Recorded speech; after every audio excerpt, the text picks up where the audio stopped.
A blonde young man tells Riku that he has no use for a defective product who only knows how to use barrier magic. He then kicks the boy out of the group in the middle of that empty wasteland without any pity. The blue-haired mage is in complete shock, having been kicked out of nowhere while they were heading back to the city after clearing a dungeon. Completely confused, the boy tries to process what he just heard, unable to believe his ears. The team leader insists that the boy is useless to the group and tells him to get out of there right away.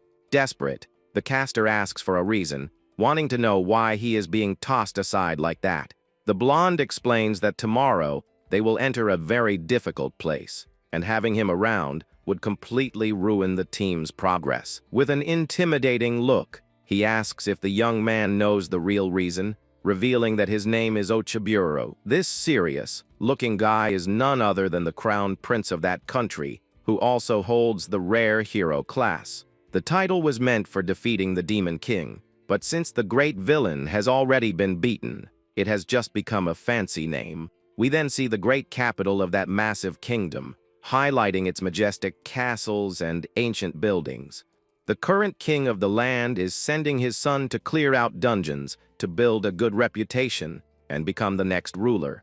As a court guard, the boy was supposed to protect the heir, but the noble quickly throws it in his face that he is just a huge dead weight. The outcast lowers his head in sadness, remembering that defective mage is the mean nickname everyone back home gave him. All of this is because, ever since he was born, the only ability he has ever been able to cast is creating shields. The arrogant leader brags about how strong he has become, stating he no longer needs protection from such a weak kid. With a big, confident smile, he recalls how he defeated all the monsters during their last run using just a single strike. The swordsman is seen in the middle of battle slicing through everything in his path, bragging as he asks if he even took a single hit in return. Fully aware of his own weakness, the boy clenches his fists in anger and agrees with his head down that the leader didn't take any damage. Drawing his weapon, the prince claims that for someone as skilled as him, something as basic as a barrier is completely useless. The mage admits that he only knows how to create defenses, but he tries to argue that he isn't a burden until he gets cut off by a loud yell from the prince. The blonde noble throws it in the boy's face that this is the only talent he has and refuses to listen to any more excuses. Even though he agrees, the caster tries to explain how his magic works, only to get scolded again and told to stop making excuses. Startled by the yelling, the blue-haired boy widens his eyes, while the leader rants right in front of him. Keeping his respect, the commoner explains that during their camps, the monsters never come close thanks to his protection. He adds that he placed shields on everyone's bodies, but the swordsman thinks that is the most ridiculous thing ever. The heir mocks him, saying that this magic is just a basic dome shield that anyone with a tiny bit of mana could use. Desperate, the outcast tries to show that his ability is actually very versatile and that he only wanted to support the team in his own way. The group leader swears he has never heard of a defense placed on the body, let alone felt any kind of support helping him out. Looking at him with disgust, the rich kid reminds him that his talent was recognized despite being a commoner, which got him into the Royal Academy. Being a genius, he got the highest grades in history and became the youngest court mage among the 12 chosen by the kingdom. However, the blonde claims that when it came time to prove his worth in practice, the kid turned out to be nothing but a huge defective product. Saddened by the insult, the guard replies that he cast the magic for the leader's safety, fearing that something bad might happen. Full of arrogance, the hero replies that the young man just applied completely unnecessary powers on them the whole time. To make matters even worse, the swordsman questions whether the boy was actually casting anything at all during their missions. Confused, the rejected boy doesn't understand where the conversation is going and asks what the guy means by those mean words. Shouting, the group leader reminds him that the shields created by the boy's magic are completely invisible to the naked eye. Looking down, the mage agrees, because as the noble said, These defenses cannot be seen by people with low magical aptitude. With a smirk, the prince assumes the commoner was just lying about his spells so he could get carried by the team. The snobby prince clenches his fist in disgust and accuses his former teammate of being blinded by the reward money they earned. The mage lowers his head and agrees that the blonde's accusation is actually true. He then explains to the leader that his only reason for joining the group was exactly to make some good money. The blue-haired youth reveals that he chose the royal service because the court's salary was very high and super stable. With a smirk, the hare claims he already knew that, accusing the guard of being greedy trash, trying to get paid without putting in the work. Clenching his fists, the commoner tries to defend himself, claiming he really needed that money to take care of his poor family. At that, the blonde mocks him, reminding him that he is just an orphan and therefore has no relatives to support. With a somewhat sad look, the guard lowers his head and confirms that he really did grow up without his parents around. His sad past shows that he was raised in a very poor orphanage, located on the outskirts of the great capital. Desperate, the boy explains that all that cash was meant for making ongoing donations to the place that took good care of him. At that moment, he looks over and notices that the other team members are also judging him with total disgust and contempt. Completely shocked, the caster painfully realizes that no one in that fancy group is on his side. One of the adventurers angrily comments that lying to steal coins from their own country is the lowest thing someone could do. Meanwhile, the big bald warrior accuses the boy of getting his high royal rank just by using bribes and connections. Then, the other helper sighs, finding it completely absurd that there is a royal mage who only knows how to make simple magic walls. The outcast listens to all those harsh accusations in total silence, feeling the immense pain of being judged in such a humiliating way. Amused by the scene, the noble prince gives a wide, wicked smile and tells the young man that he isn't just kicked out of the group, pointing his finger right in the poor boy's face. The bossy leader firmly decrees that the commoner is banished from the entire country. Startled, the boy goes into full panic mode, wanting to understand the real reason for receiving such a severe punishment out of nowhere. Looking serious, the proud swordsman justifies the decision, saying that the former ally didn't just steal common coins, but the very taxes of the people. He finishes the humiliation by stating that a useless liar who fakes his abilities has absolutely no right to live there. The blonde warns him that his grace period is only 10 days starting from today. Turning his back, the leader claims he is being very generous by letting him go instead of facing the ultimate penalty for an illegal stay. Without looking back, the snob tells his former teammate to pack his bags and leave the kingdom as fast as possible. Completely speechless, the boy stands there with his mouth open, watching his old companions walk away without the slightest bit of pity. Just then, a heavy rain starts to fall, and the young man finally processes what he just heard, leaving him in shock. Standing alone on the cliff, he wonders if this is all a bad dream, because being banished from his own nation out of nowhere seems like madness. Despair takes over the mage as he breaks into a cold sweat and pants, realizing how serious this terrible situation really is.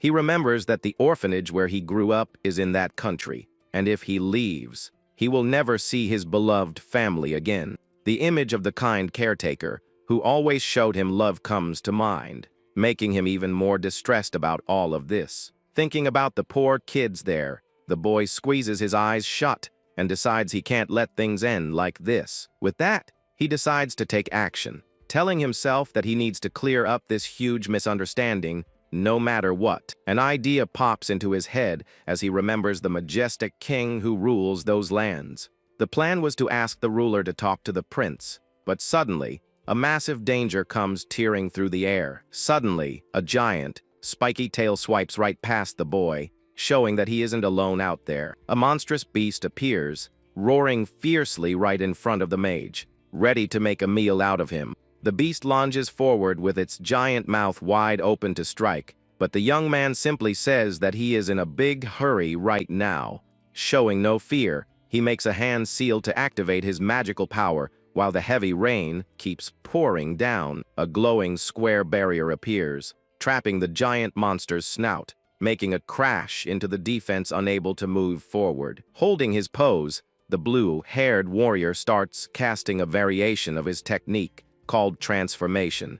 Then he points his glowing fingers at the beast, revealing attack form number 5 of his powerful magic. Continuing his attack, a strong pillar of energy falls from the sky, crushing the target. The huge monster widens its yellow eyes, feeling the pain of the massive impact. Stripped of its strength, the creature collapses to the ground, kicking up a lot of dust as its snout hits the floor. Noticing that the beast is still breathing, the mage decides to use the second form of his power. With that, he summons glowing blades, easily taking down the gigantic beast for good. Seeing his enemy defeated, the young man agrees with the leader's previous accusations. With his hand reached out, the boy confirms that his only gift is creating these protections. However, he points out that these abilities are surprisingly very versatile. Standing in front of the fallen creature, the commoner explains that he can also go on the offensive. His power has 3 forms, which are attack mode, defense mode, and support. Suddenly, a whole flock of those same dragons appears flying around the area. Surrounded on all sides, the warrior faces the beasts that are completely taking over the sky. Feeling tired, the boy complains about his terrible luck of running into so many monsters while being in such a rush. Accepting his sad nickname, he brings his hands together to focus a lot of mana. Glowing brightly, the boy states that he trained hard to master his barrier, preparing his ultimate move. The outcast unleashes the class's second secret technique. At that moment, a massive flash of light bursts forth, tearing across the entire battlefield. The powerful magic swallows the whole flock, wiping out the dragons in the blink of an eye. Soon, the heavy storm disappears, revealing a beautiful, very calm blue sky. Looking at the beautiful scenery, the protagonist sighs with relief for having survived all of that. The scene cuts to a location far away from the grand capital, showing a long journey to the southwest of that vast region. There, we see a quiet rural village in the middle of the mountains, revealing the humble place where our mage grew up. Walking through the calm dirt streets, the young man in the dark cloak finally arrives at his old home. Looking a bit tired, with a somewhat empty gaze, he walks alone, processing all the bad things that had just happened with his recent expulsion. The boy's heavy steps kick up dust from the ground as he moves forward, not paying much attention to his surroundings. Suddenly, he bumps right into a large villager who immediately turns around, very annoyed and demanding an explanation.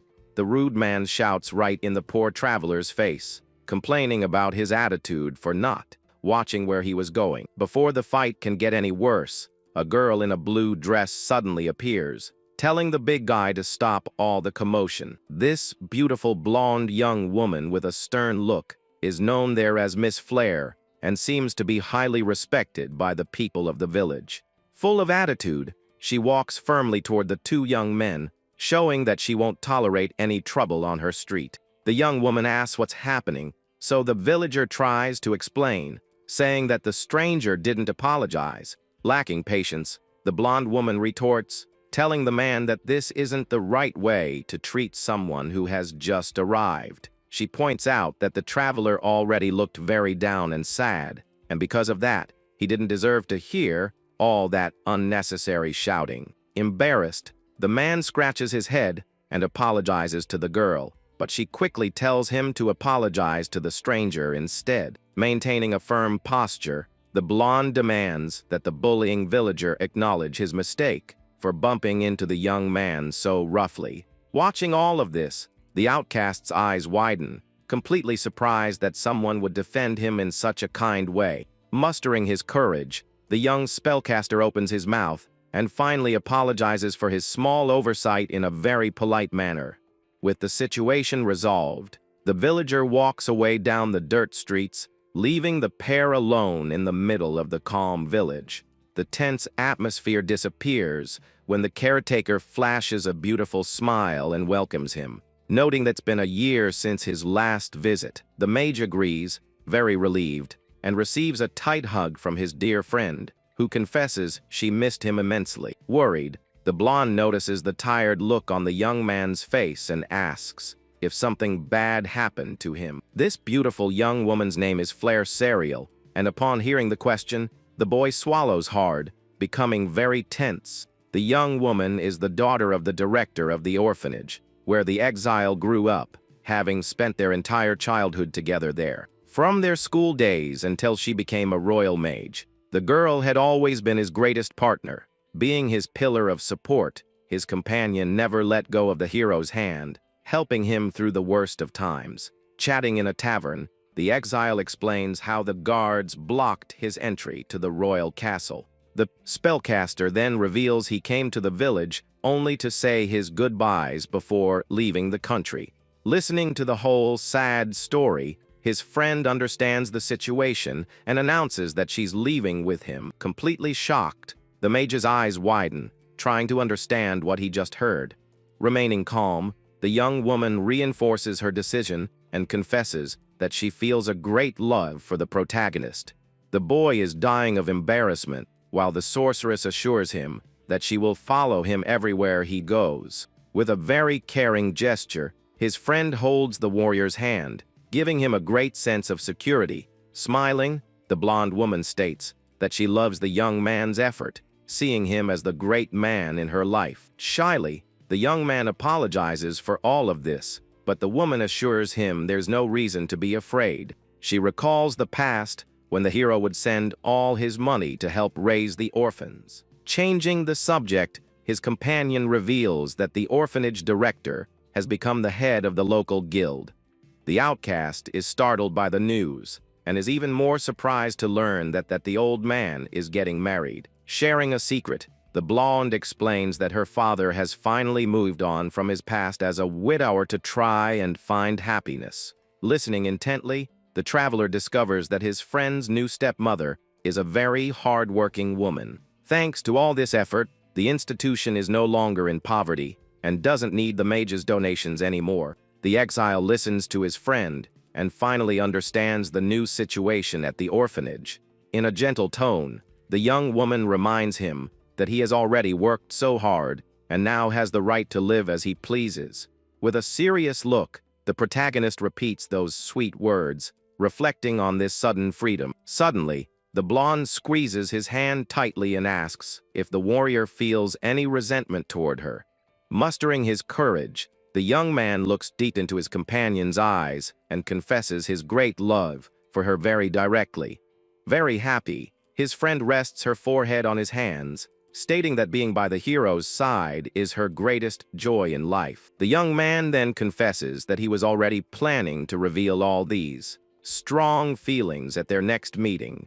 Full of attitude, the mage scoffs at the kingdom, thinking it's great that they're leaving a place that throws away a hardworking person. With a beautiful smile, the blue-haired mage agrees with his partner, feeling an enormous sense of relief in his chest. Then, his companion officially asks to travel with her beloved, leaving that village behind forever. With that, the young man accepts her company, forming a new couple ready to live an adventure far, far away. Meanwhile, in the grand royal capital, a furious shout echoes all around, showing someone is quite upset. The majestic king of that nation demands, at the top of his lungs, that they bring his foolish son to the throne room immediately. The monarch also orders that the guard who barred the mage be sent to work in the mines as a harsh punishment. The advisor thinks this is all an exaggeration, but the old king threatens to send him along for doubting the commoner's power.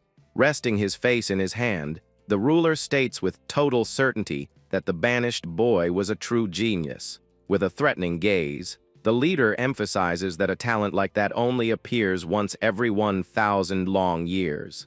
He mentions the gigantic, invisible magic dome that protects the entire capital against the attacks of ferocious monsters. Breaking into a cold sweat, the servant is in shock to hear that it was the outcast who created that colossal defense. The king finishes by confirming that the barrier manipulator also took out the fearsome invading dragons in the blink of an eye. The sovereign explains that there's a secret art within barrier techniques, that the young man has completely mastered. This power goes far beyond human intellect, making any difficult task simple for the powerful mage. The monarch reveals that he is friends with the director of the Magic Academy, and the old educator always made a fuss about his talent. With a serious look, he repeats that a genius of this level is a rarity that only appears in the world once every millennium. He points upward, asking if the advisors know about the monster, repelling barrier that covers the capital. The man with glasses is in disbelief, as he thought it was impossible for that colossal defense to be the work of a single person. The king confirms that the disappearance of the dragons was the exile's doing, proving how he used barriers to attack in a lethal way. At that moment, the prince enters the hall, all happy, announcing that he has finally expelled the useless guard from the kingdom. Smiling, the clueless heir brags about getting rid of the criminal who is wasting precious tax money. Hearing that nonsense, the ruler trembles with rage as his blood pressure rises at the sight of his own son's stupidity. Screaming, the father calls the blonde boy a fool, making the spoiled brat tremble with fear. Not understanding the reason for his fury, the king shouts that his foolishness has set the world's strongest mage free, and now the consequences will shake the entire globe.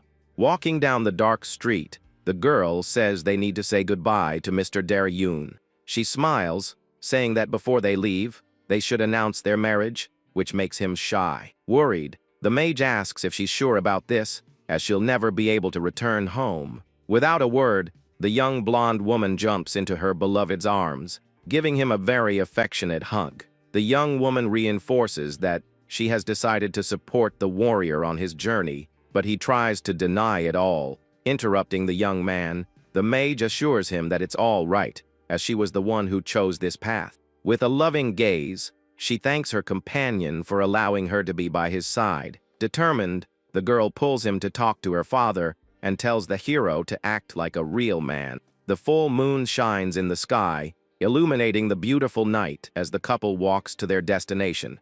Arriving at the house, they peek through the wooden window, seeing that their target is inside and awake. The older man notices their presence and frowns, trying to recognize the visitors.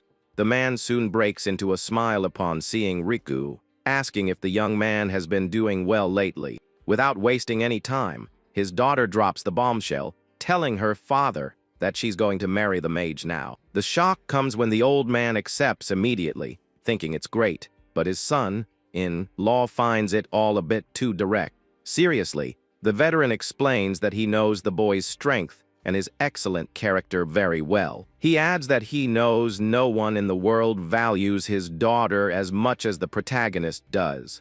Laughing, the father-in-law admits he was already expecting this because the young woman couldn't stop talking about her beloved.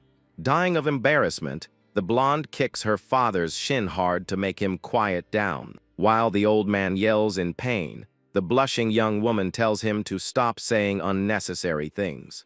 Curious, the man asks where they will live, so the exile admits sheepishly that he has been banished. The girl tells her father all the gossip, revealing with outrage that the foolish prince called the hero useless. The father-in-law strokes his chin thoughtfully and casually comments that he trained that spoiled noble in the past. With his arms crossed, he reveals that he was an S-class adventurer, completely shocking his own daughter. The black-haired mage is indignant because the old man never told them anything so important.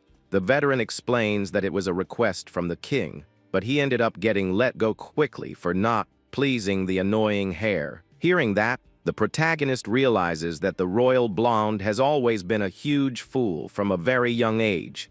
Smiling gently, the man tells them to forget about it, as only his girl's happiness matters. Then, we see the man's feet walking across the wooden floor as he remembers something important. The former adventurer opens a small cabinet in the corner of the room, taking out a special item for the couple.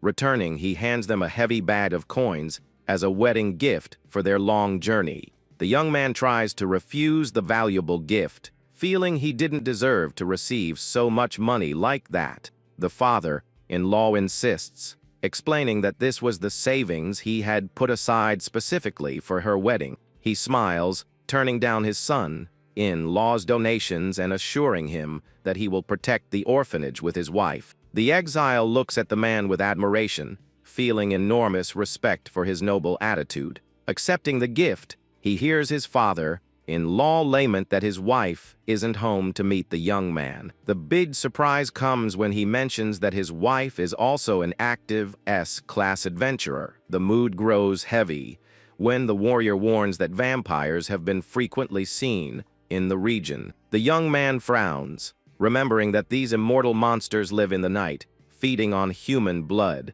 The veteran warns with a very serious look that there are bad rumors about the return of the Queen of the Night. This creature was an ancient vampire, so strong that she had to be sealed because no one could defeat her. Optimistically, the blonde girl breaks the heavy mood, assuring with a smile that they'll be fine. Full of pride, she points to her beloved, reminding everyone that he is the strongest barrier master. The black-haired mage smiles confidently, agreeing with his future wife's praise. Holding her hand firmly, the hero mentally promises that he won't let her get hurt. With a fearsome look, he decides that he will destroy any legendary vampire that appears. The father-in-law gets tense remembering the villain's immortality but soon trusts in his son-in-law's hidden power. Seriously, the protagonist guarantees that when it comes to protecting someone, he will never lose. The old man smiles, relieved by the answer, and asks him once more to take good care of his daughter. Suddenly, gigantic suitcases appear on the floor as the girl apologizes for the delay. The men are in shock at the absurd amount of luggage, not knowing how to carry it all. Laughing, the young woman asks if her father forgot who her fiancé is. As the young man activates his magic, the suitcases begin to glow brightly as he invokes Barrier Support Form number 5. In an instant, all the heavy luggage disappears into thin air, stored inside a magical space. The former adventurer is impressed, remembering that the boy's barrier magic is out of the ordinary. The young man explains with a smile that he has secret techniques for attack, defense, and also support. Full of mystery, the shield manipulator hints that this isn't all he can do. The blonde brags that with her fiancé, they are safe, and no one is a match for his power. The young man gets serious, announcing that it's finally time to leave, and says goodbye to his father-in-law. The old man watches the two young adventurers with a look full of affection and pride. The boy bows, thanking him for everything, as the moon shines in the sky, marking the beginning of their journey. Walking down the road, the girl suggests they go to the neighboring empire, because there, commoners can become nobles through merit. The mage smiles, agreeing with the plan, but suddenly his expression changes as he senses a very strange presence. Stopping in the middle of the dark forest, the hero quickly asks his beloved to get inside a protective barrier. Confused, the blonde asks for the reason for all this, as the full moon illuminates his very tense face. Without explaining, the young man activates his magic, creating a glowing cube of energy around his fiancée. Shouting loudly, the warrior warns that the enemies are coming, preparing for the imminent combat. Just then, a gigantic explosion happens out of nowhere, kicking up a lot of dust and destroying the ground in that spot. The shield manipulator stands firm, facing the danger without retreating a single step. The smoke clears, revealing that his defense blocked everything, while a wicked laugh echoes through the night air. A woman with silver hair appears floating and greets the humans with a sadistic smile on her face. The protagonist recognizes the legendary vampire, who introduces herself as the feared and powerful Queen of the Night. Licking her lips, the villain says she smelled something delicious and decided to have a little snack now. The monster advances, but the young man acts fast, invoking the first attack form of his magic barrier. The power manifests as glowing star bullets that surround the mage, ready for the final shot. Hit, the immortal falls to the ground, confused, as physical attacks shouldn't work on the undead. The exile looks down, coldly telling the creature not to interfere with the couple's new beginning. Furious, the vampire tells him not to underestimate her, but the hero returns the phrase with much more authority, extending his hand. The Mage of the Iron Wall announces that he will be the opponent who defeats her today. With a wicked smile, the vampire licks her lips, calling out the blonde girl's name with great malice. The young man then tells his beloved to wait quietly, assuring her that he won't let anyone lay a finger on her. The young woman agrees with a blushing face and tells the warrior to do his best in this difficult battle. With that, the mage turns to face the enemy while his fiancée watches everything from inside the protective cube. The Queen of the Night scoffs, saying he uses strange tricks, but they are no match for her power. Floating in the air, the villain releases an immense red aura that spreads throughout the dark forest. At that moment, the flowers in the field begin to wither, revealing the terrible magic of energy draining. In seconds, all the surrounding trees dry up completely, showing the strength of that ability. The monster then brags that she will drain all the life around her to become stronger. Watching everything, the shield manipulator understands the situation, while the enemy becomes very confused. The vampire is in total shock, screaming in surprise, unable to understand what is happening. She questions how the young man is still alive, as her power should drain the life of even an ancient dragon. In disbelief, the immortal shouts that it's impossible for a simple barrier magic to be immune to this. The creature asks how a shield that repels physical attacks managed to stop her energy-based strike. The mage explains that his barrier blocks any type of attack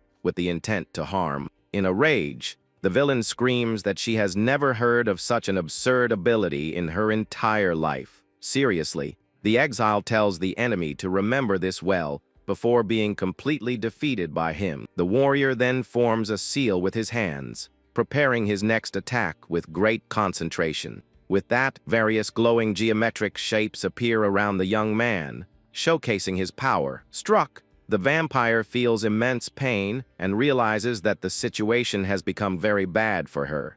The vampire reveals her enormous bat wings and prepares her next strike with a furious look. The mage recognizes the technique and realizes the wings are made of the creature's own blood. With a smile, the villain confirms that her power is blood manipulation, flying with the wings. Shouting with hatred, the immortal tells the human to perish and fires a very powerful red beam. The attack, called a blood thread, advances like a great spear toward its target. The blood magic slams into the young man's defense, but the barrier withstands the strong impact. Unfazed, the warrior just watches the strike with a serious and very focused gaze. The enemy tells him to stand still and accept his defeat, as there's no way to escape. At that moment, the exile reveals the third defensive formula of his barrier transformation. Whispering the word, explosion, the spellcaster activates a new technique, glowing with great force. With that, the protection reflects the red power back, causing a huge shockwave. The vampire is in disbelief as she sees the blood thread being repelled, thinking it's impossible. Thrown backward, the legendary creature takes the full impact of her own attack. The monster's eyes glow red with hatred as she feels the pain of that powerful blow. Not understanding anything, the Queen of the Night screams in frustration at the unexpected turn of the fight. Fallen on the ground and injured, the immortal questions what happened, as she had never seen anything like it. She shouts that her spear was the strongest in the world, capable of piercing even a demon god. Calmly, the protagonist explains that he just reflected the attack using his own barrier. The villain is startled by the answer, so he explains that he made the shield's material very soft. Impressed, the enemy admits she never thought someone could use magic in that way. The mage notices that the enemy's body is regenerating very quickly and understands he's facing an immortal being. Panting, the monster shows her sharp canines, while the young man asks if she's already running out of breath.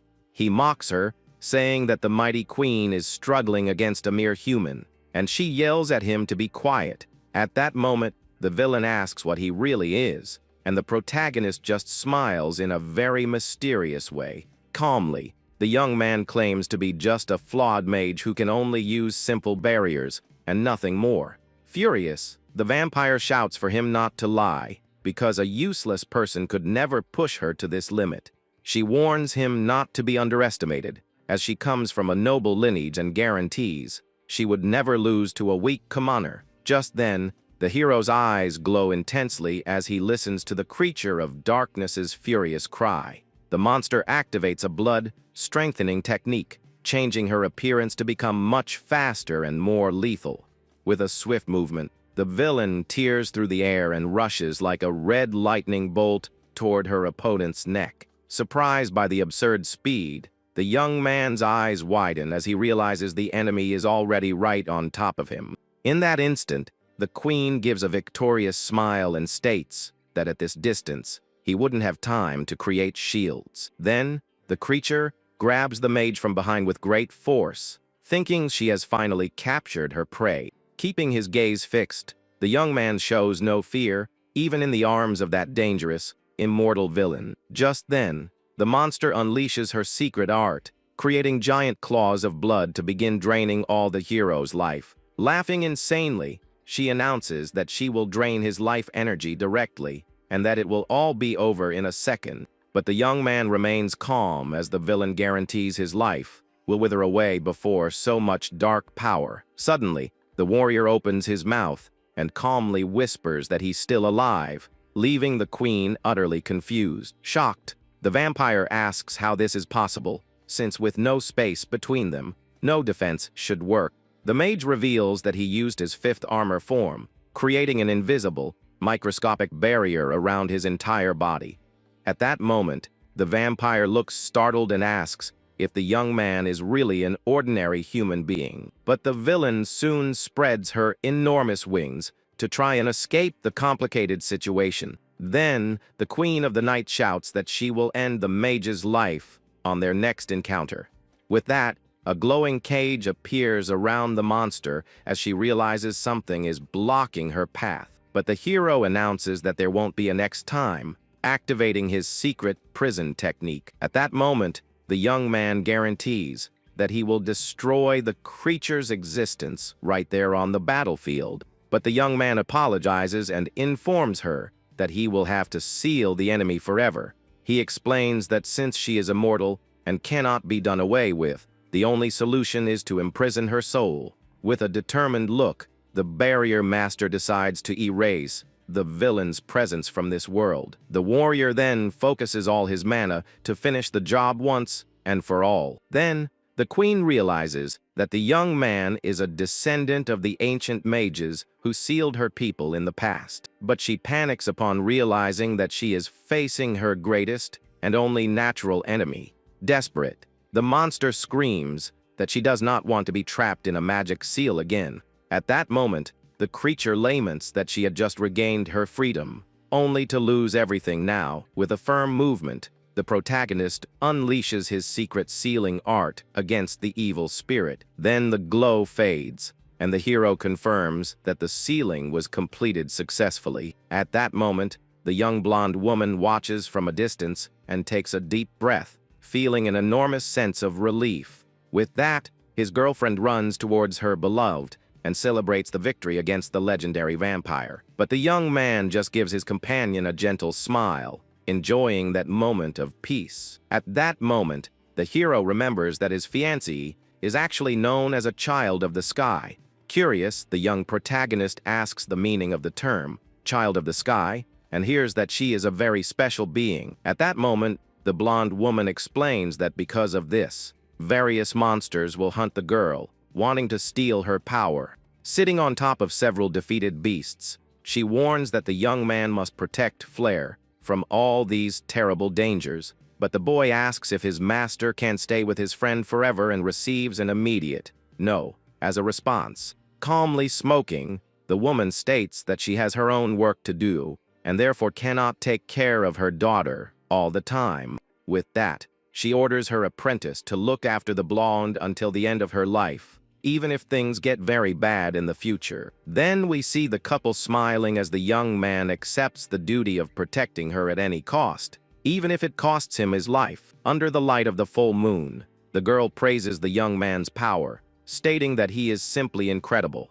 The young woman then reinforces that it doesn't matter what the foolish prince said, because they will be fine even in exile. Then, The blonde woman guarantees that many people will still recognize his real worth as a barrier master. With a smile, the blue-haired mage thanks his beloved for her support, feeling that he now has a new purpose. But the hero asks for a moment to check the forest's surroundings, as he felt something strange in the air. At that moment, his companion agrees and lets the young man investigate the area while she waits safely. Suddenly, the young woman's eyes widen as she notices a mysterious glow appearing right in front of her out of nowhere. A small, silver cross pendant is lying on the dirt ground, drawing a lot of her attention. Curiously, the protagonist reaches out to pick up the object, but soon notices a very unexpected reaction. Holding the item, the young man says he knows the vampire can still hear him from inside that seal.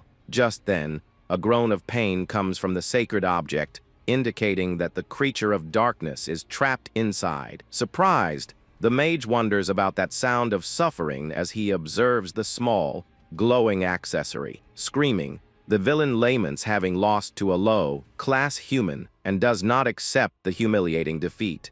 Filled with rage, the monster continues to scream that it's impossible for her to have been sealed by a simple commoner. At that moment, the hero tells the prisoner to wait a moment, as he intends to do something very different. Then, the young man focuses his mana on the pendant, causing an intense light to envelop the entire area in an instant. With that, the barrier's power begins to transform the seal's energy to manifest the vampire's physical form. An immense flash of light takes over the dark forest as the summoning process ends in an epic fashion. But to everyone's surprise, the Queen of the Night reappears, dressed as a very cute maid. Completely confused, the creature questions how she got out of the seal and why she is wearing that outfit.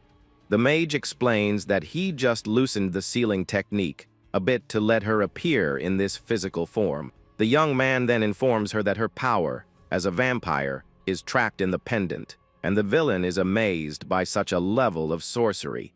With a serious look, the young man reveals that he only brought the monster out because he has some questions and demands honest answers.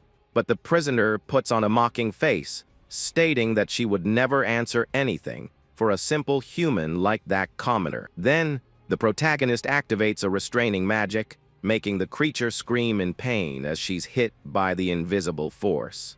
At that moment, he threatens to put the villain back in the pendant or throw the object into the bottom of the ocean so she can never get out. Desperate, the immortal begs not to be imprisoned as she hates dark, tight spaces and starts calling him master. With that, the hero ceases the magic attack, releasing the girl from the crushing pressure while observing her frightened reaction. Panting, the silver-haired young woman complains about the total humiliation of being treated that way by someone she despised. But the prisoner soon feels the restraining magic again and realizes she has no choice but to obey the mage. The warrior asks for the creature's name, but she hesitates, as giving that information means surrendering her very existence.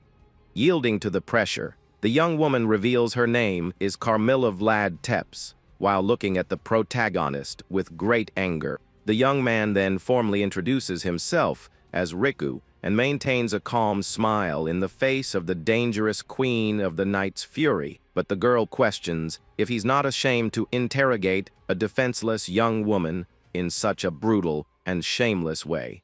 Ignoring the complaint, he asks what the noble blood the villain mentioned during the confrontation in the dark forest means. Carmilla explains that the term refers to her clan of pure vampires, and the exile realizes there are other monsters like her. Then the small monster confirms the existence of others of her race, maintaining a constant look of contempt and superiority. Mockingly, the hero suggests she must be just a weak background character in the group, and the young woman retorts by calling the boy a freak. The immortal then shouts that the young man is too strong and that a sealing ritual like that should take hours with several mages. But the protagonist just replies that the comment was rude and assures her that he is just an ordinary human being and nothing more. The little villain then throws a tantrum, stating that a common human could never seal the Queen of the Night alone. But the blue blue-haired young man ignores her screams and asks what the other sealed vampires are planning to do now.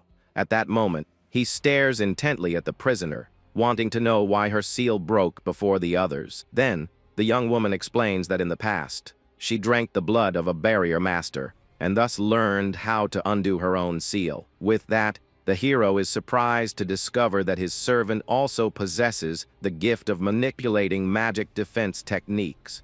The protagonist then asks if the young woman knows the names and all the abilities of her still imprisoned clan members. With a malicious smile, the girl confirms that she knows everything, as they all belong to the same pure blood lineage. At that moment, the monster's red eyes glow intensely as she observes her new and powerful master. But the young man points his finger at the villain, making her wonder what terrible plan he has in mind. Then, the warrior authoritatively orders the Queen of Darkness to officially become his trusted familiar.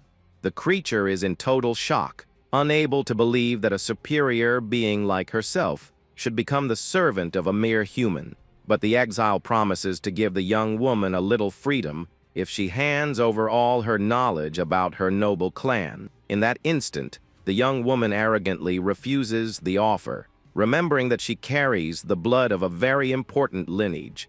With that, the master reactivates the restraining magic, making the prisoner suffer from the crushing pressure of the seal. Then, the girl screams in pain as the hero's blue energy completely dominates the insolent vampire's body. At that moment, the young man calmly observes the silver pendant as his servant understands that she has no choice.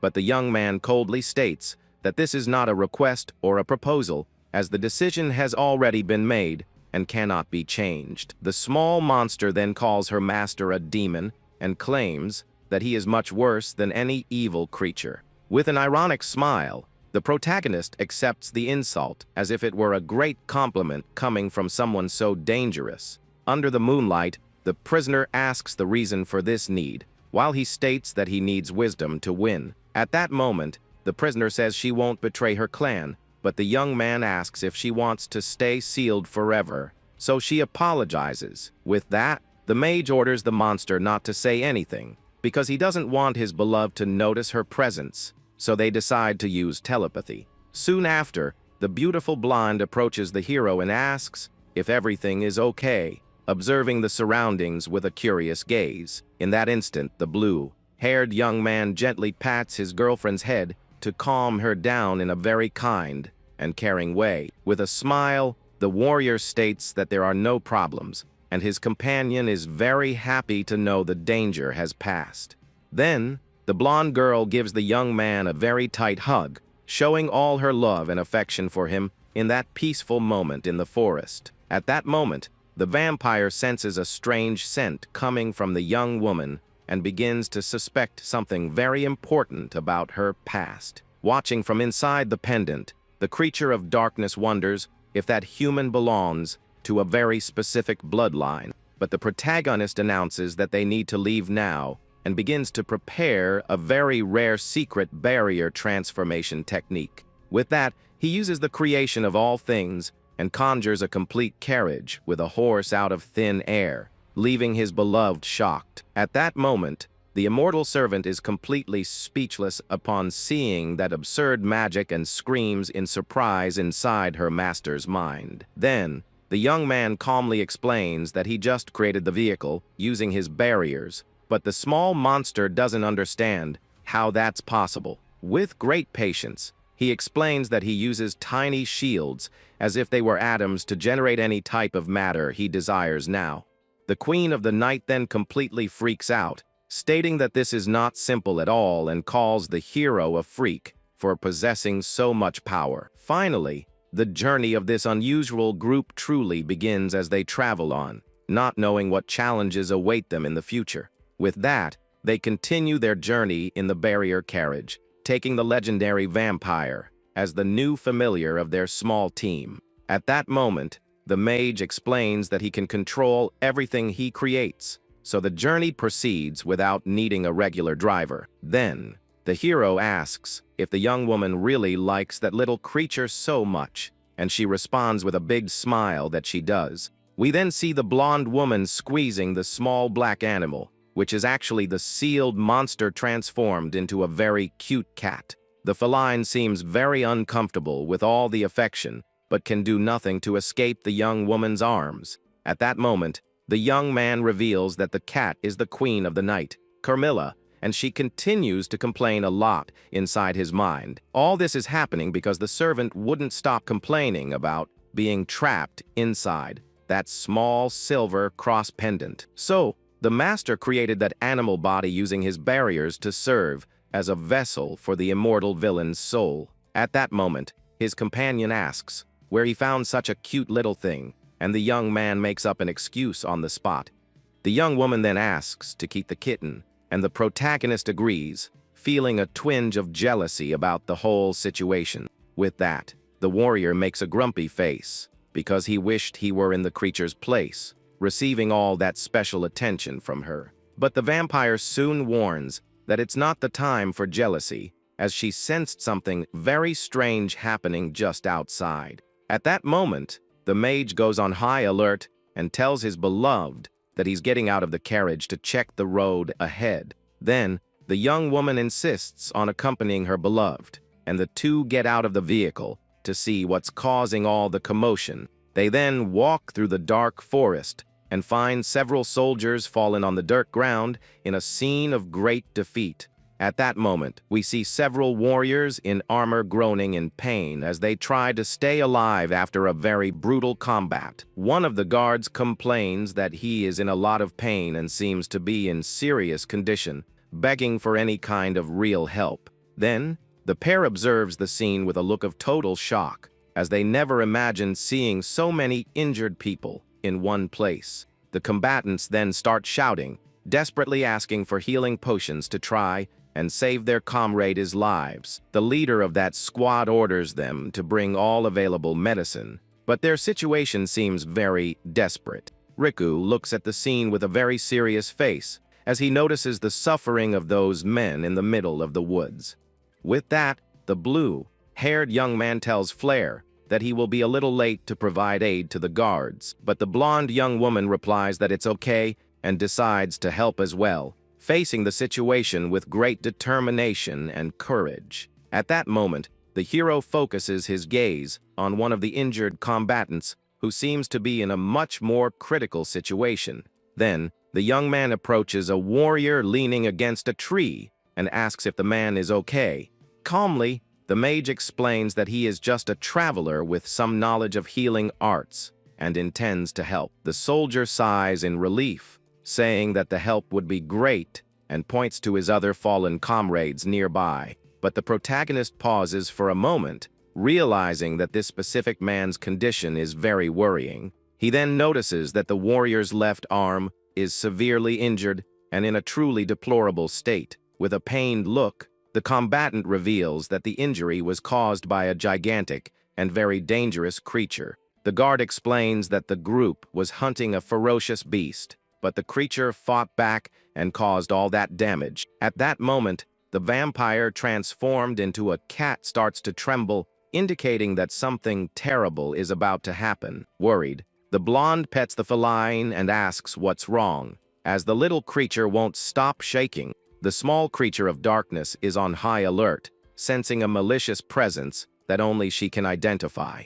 Determined to act, the barrier master states that he will begin treating the serious injury immediately. The soldier tries to refuse, saying that a lost limb cannot be healed, but the young man assures him that he can do it. Then, the hero activates his auxiliary formula number 2, preparing a very advanced barrier transformation technique. A bluish light then envelops the area, and the power begins to reconstruct the part of the body that was damaged. With an intense glow, the magic makes the impossible happen, leaving the man in armor completely shocked by the result. The warrior celebrates the return of his arm, calling it a miracle, and thanks the young man, because now he can return to the hunt. The young man, shaking the guard's hand, asks about the term, pray, while the soldier shows immense gratitude for the help. With that, the vampire cat realizes the human is talking about her and becomes very apprehensive about this sudden revelation.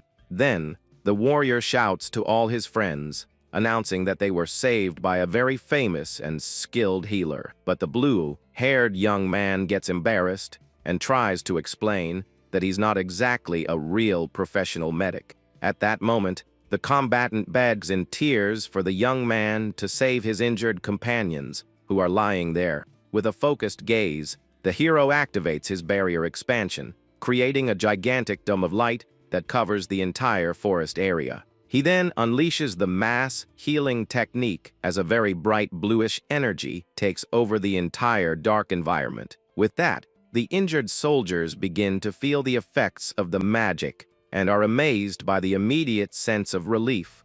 At that moment, we see several men regaining their strength very quickly as the divine light continues to shine brightly. Then, the guards get up, celebrating life, and wonder what kind of supernatural power could do that. One of the men claims that the protagonist is a true god, or perhaps a walking healing temple that fell from the sky. But the young man reinforces that he is none of that and identifies himself only as a very modest barrier arts master. The leader of the group then becomes confused, wanting to understand how a defensive technique can heal such deep wounds. Calmly, the young man begins to detail how his shield works and how it affects the bodies of the people inside. He explains that the barrier has a high concentration of oxygen and light magic that accelerates the natural healing of any being. At that moment, the soldier admits he didn't understand the technical part at all but guarantees that the result is simply phenomenal. Then, the hero asks about the dangerous beast the squad was trying to hunt before that brutal defeat. Seriously, the combatant asks the mage to be very careful, as there is a creature called prey that inhabits those dense woods. The commoner then repeats the word vampire with a thoughtful look, while the cat servant listens closely. The man finishes by revealing that the target is the feared queen of the night, and the protagonist looks at the kitten in his beloved's lap. The mage has a blank look on his face and wonders how that little kitten could be a powerful vampire, while the servant screams in his mind. The young man then announces that he has already sealed the queen of the night, so the soldiers can relax and don't need to worry about it anymore. The group's leader is in total shock, screaming in surprise, unable to believe what she just heard. She then asks for the hero's name, and the blue-haired young man introduces himself as Rikudo Guardman in a very humble way. With a confident smile, the warrior reveals her name is Saraj, and she is the captain of the famous prey hunting squad. The protagonist becomes curious about her team's title and tries to understand the organization's real objective. At that moment, the vampire cat explains telepathically that they are specialists in the extermination of all her kind. The mage is startled by the news, as he had never heard of a group with such a specific and dangerous purpose. With that, Saraj bows as a sign of respect and asks the young man to join their squad as a new member. But the barrier master refuses the invitation on the spot, leaving the captain completely confused by the rejection. The warrior explains that with his power, saving the world would be a very simple task. But the hero doesn't think the same way. With a serene smile, he states that he has no interest in saving the world and only wants to protect the small happiness right in front of him. The young man looks at his beloved and reinforces that this is his one and only true goal in life at this moment. Even so, the group's leader insists desperately for him to join the team, pulling on the mage's clothes with force. The woman starts dragging the young man across the ground, while shouting that they need to hunt vampires and protect the world together. At that moment, we see the hero being carried down the dirt road, while the girl screams for him to listen to her proposal. Inside the carriage, his companion asks about his future plans, and he replies that he intends to become a common adventurer. The blonde questions why he doesn't join the prey hunters, as he would have a stable salary and a very peaceful life. But the exile reveals that the organization doesn't pay a single gold coin for defeating the blood-sucking monsters. The young woman then becomes indignant upon discovering that they also don't receive a fixed salary and realizes how exploitative the group is. Watching everything, the kitten Carmilla questions how those prey hunters manage to continue with this job. She then discovers that the reason is a noble sense of duty, but soon calls them all crazy and lunatic. At that moment, the protagonist reflects that he needs a lot of money if he wants to live peacefully with Flair. With a thoughtful look, the young man admits that it won't be easy to find a job using magic, being a flawed mage. The servant then asks if her master has ever been an adventurer before, as only real skills are considered there. The young man denies the question and explains that he went straight from his village to the Royal Academy and then worked at the court. Worried, the small creature faces the young man and asks if he'll really be okay acting as a beginner on missions. With a frightening expression, the hero threatens to obliterate the vampire, making the kitten let out a cry of terror and tremble all over. Regaining his composure, the warrior assures her that he had rigorous training with his master and has real combat experience. Sitting next to him, his fiancée becomes curious about this mentor who taught him all the basic and advanced barrier techniques. Suddenly, a monstrous roar tears through the night silence, putting the blue-haired boy on high alert. With agility, the mage opens the curtain of his magic carriage to see what's happening outside on the road. At that moment, he gives a sideways smile, stating that the timing is perfect for what is about to appear before him. A colossal beast appears flying through the sky, revealing itself to be a gigantic dragon, ready to attack any traveler in its path. Terrified, the servant warns that it's a powerful monster, but the young man shows no concern about the threat. He remembers that during his training, he defeated several of these creatures, and that the beast's body is worth a lot of gold on the market. With a quick movement, the hero extends his hand, invoking a glowing barrier that manifests as a luminous cube. Thinking about the profit, the spellcaster states that the material from that creature will be sold for a very high price in the next town. Hit squarely by the magic, the dragon loses control of its flight and crashes to the ground, creating a large impact wave. Seeing the monster defeated, the young man celebrates the success of his technique as he prepares to collect his valuable prize. With that, the small cat Carmilla panics, asking what her master just did to that monster. The young man then calmly explains that he just suffocated the beast using his barrier, leaving the servant in total shock. The creature of darkness then wants to understand how the hero managed to suffocate a dragon so simply and directly.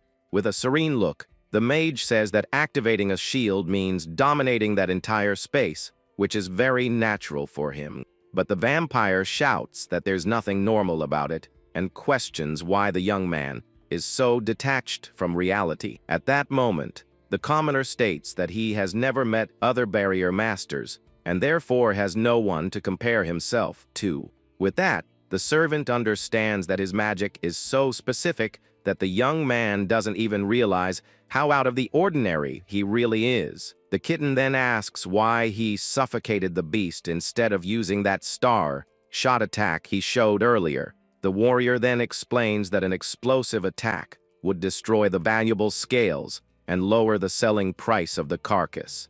With a sideways smile, the master confirms that keeping the body intact is essential to get more gold coins. At that moment, the protagonist extends his hand forward, preparing to use another impressive magic trick. The young man then activates his secret storage technique, causing an immense flash to envelop the entire body of the fallen dragon. But the servant screams desperately, wanting to know what just happened, as the giant beast vanished out of nowhere. The mage then reveals that he stored the carcass inside a shield, leaving the small creature even more confused by it all. Calmly, the hero details that his magic walls are a type of spatial magic that creates a dimension outside of this world.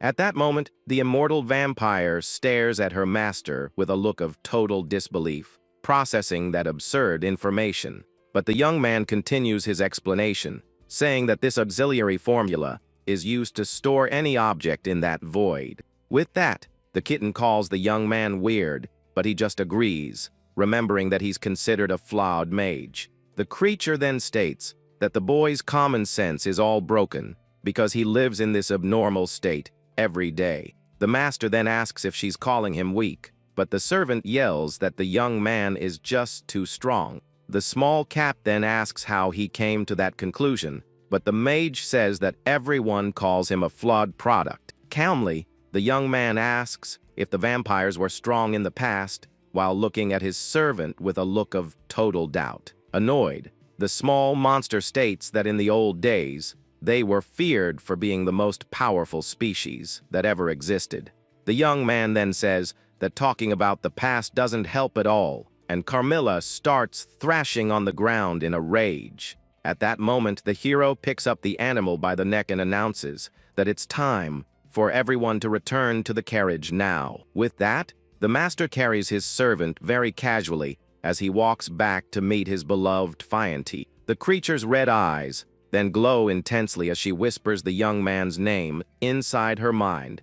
But suddenly, the commoner senses something very bad approaching and notices several dragons flying in the sky. With that, the protagonist observes the immense flock of winged beasts that cover the entire view of the dark and gloomy forest.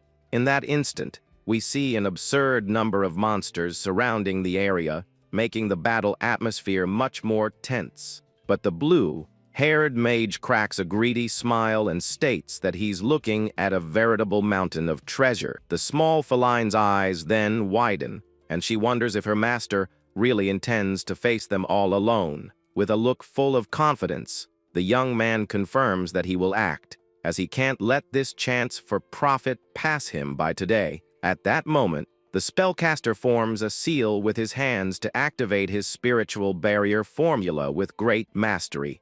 A giant, luminous structure then appears in the air, revealing the secret technique of the birdcage-shaped prison. With that, all the dragons in the flock are trapped inside the colossal defense with no escape route. In that instant, the magical pressure begins to crush the beasts, and the kitten watches everything with a look of total astonishment. But the hero frowns for a moment, noticing that something very strange is happening in the midst of the chaos. With that, the young man senses the presence of a very different individual hidden among the carcasses of those winged monsters. Suddenly, a cutting blow tears through the air, and the servant screams, as it's the first time she's seen her master's barrier be broken. The mage explains that the more he expands the shield, the weaker the defense becomes, so it's normal for it to have broken. With a serious look, the hero realizes that there is a very resilient creature in the midst of that flock of winged monsters.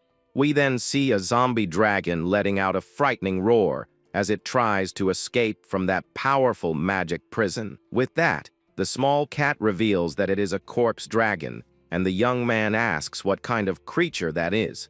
The servant then explains that the monster is a failure of the noble dragon lineage because it receives vampire blood when it perishes. With that, the rotten beast becomes a zombie in that state of total decomposition and becomes much more dangerous. The creature of darkness then asks if the master is still going to try to seal the beast, but he denies it, as he wouldn't be able to sell it. The commoner then questions if that creature is immortal, and the small feline stammers, saying she's not so sure. The blue-haired young man states that since the monster is not immortal like vampires, it becomes useless for his plans. With a quick movement, the hero joins his two hands, preparing a new magic technique with great concentration and focus.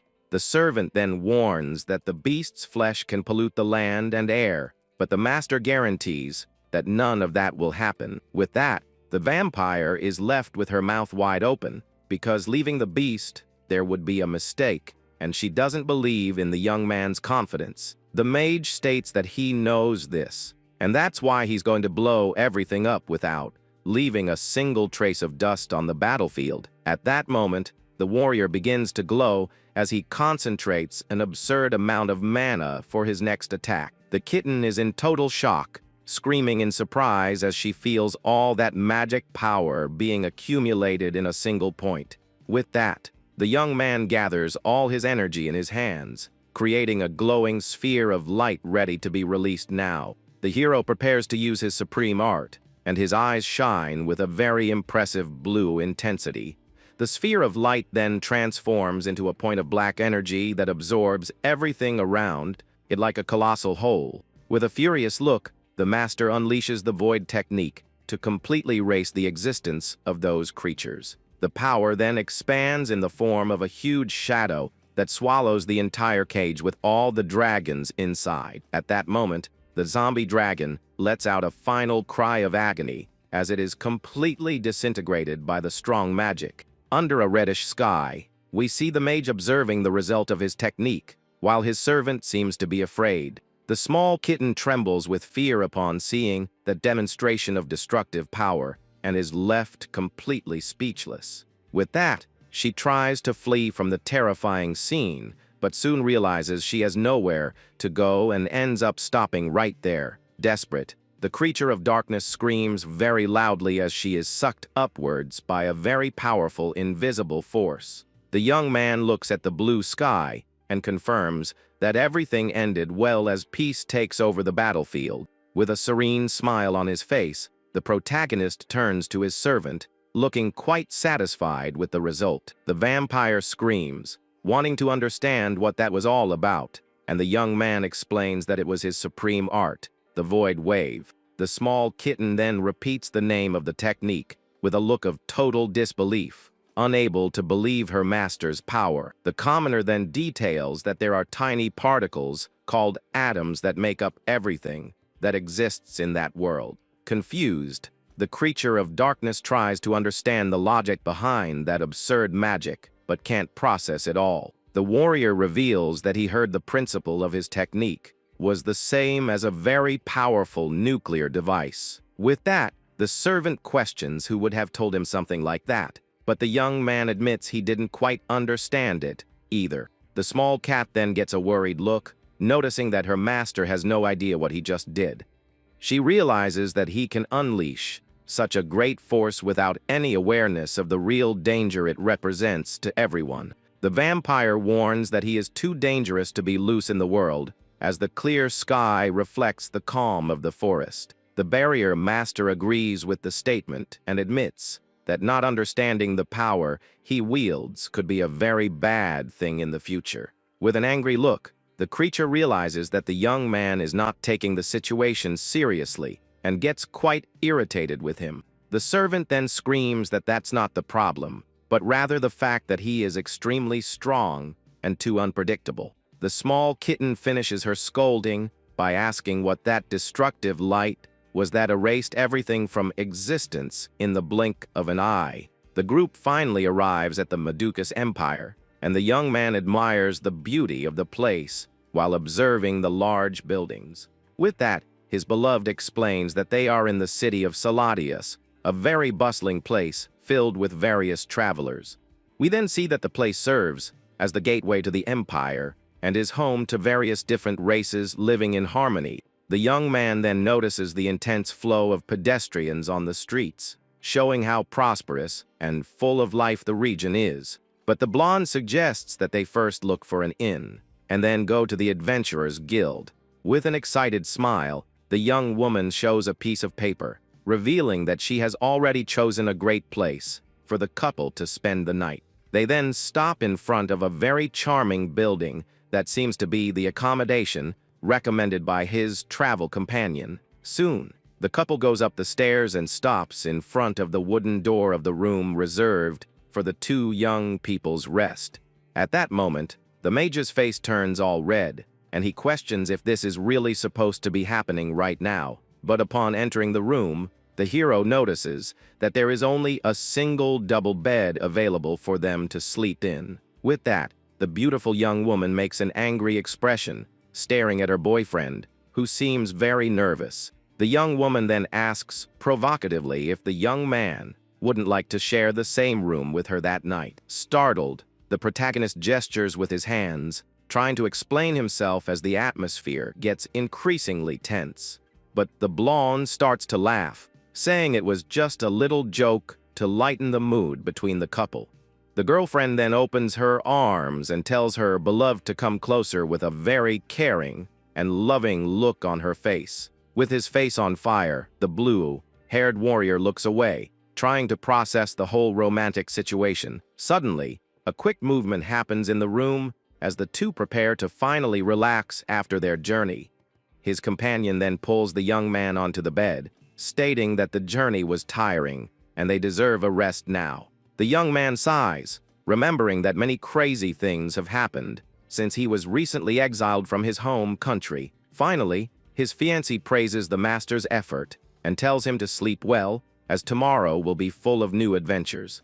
The young man wakes up feeling the exhaustion of the journey as the sunlight streams through the window of the small inn. Soon, he arrives in front of the Adventurers Guild and announces his intention to officially register today. With that, the hero asks if the creature will cause any trouble, but the blue-haired young man remains very calm. The small servant then assures him that nothing bad will happen as her master enters the enormous building.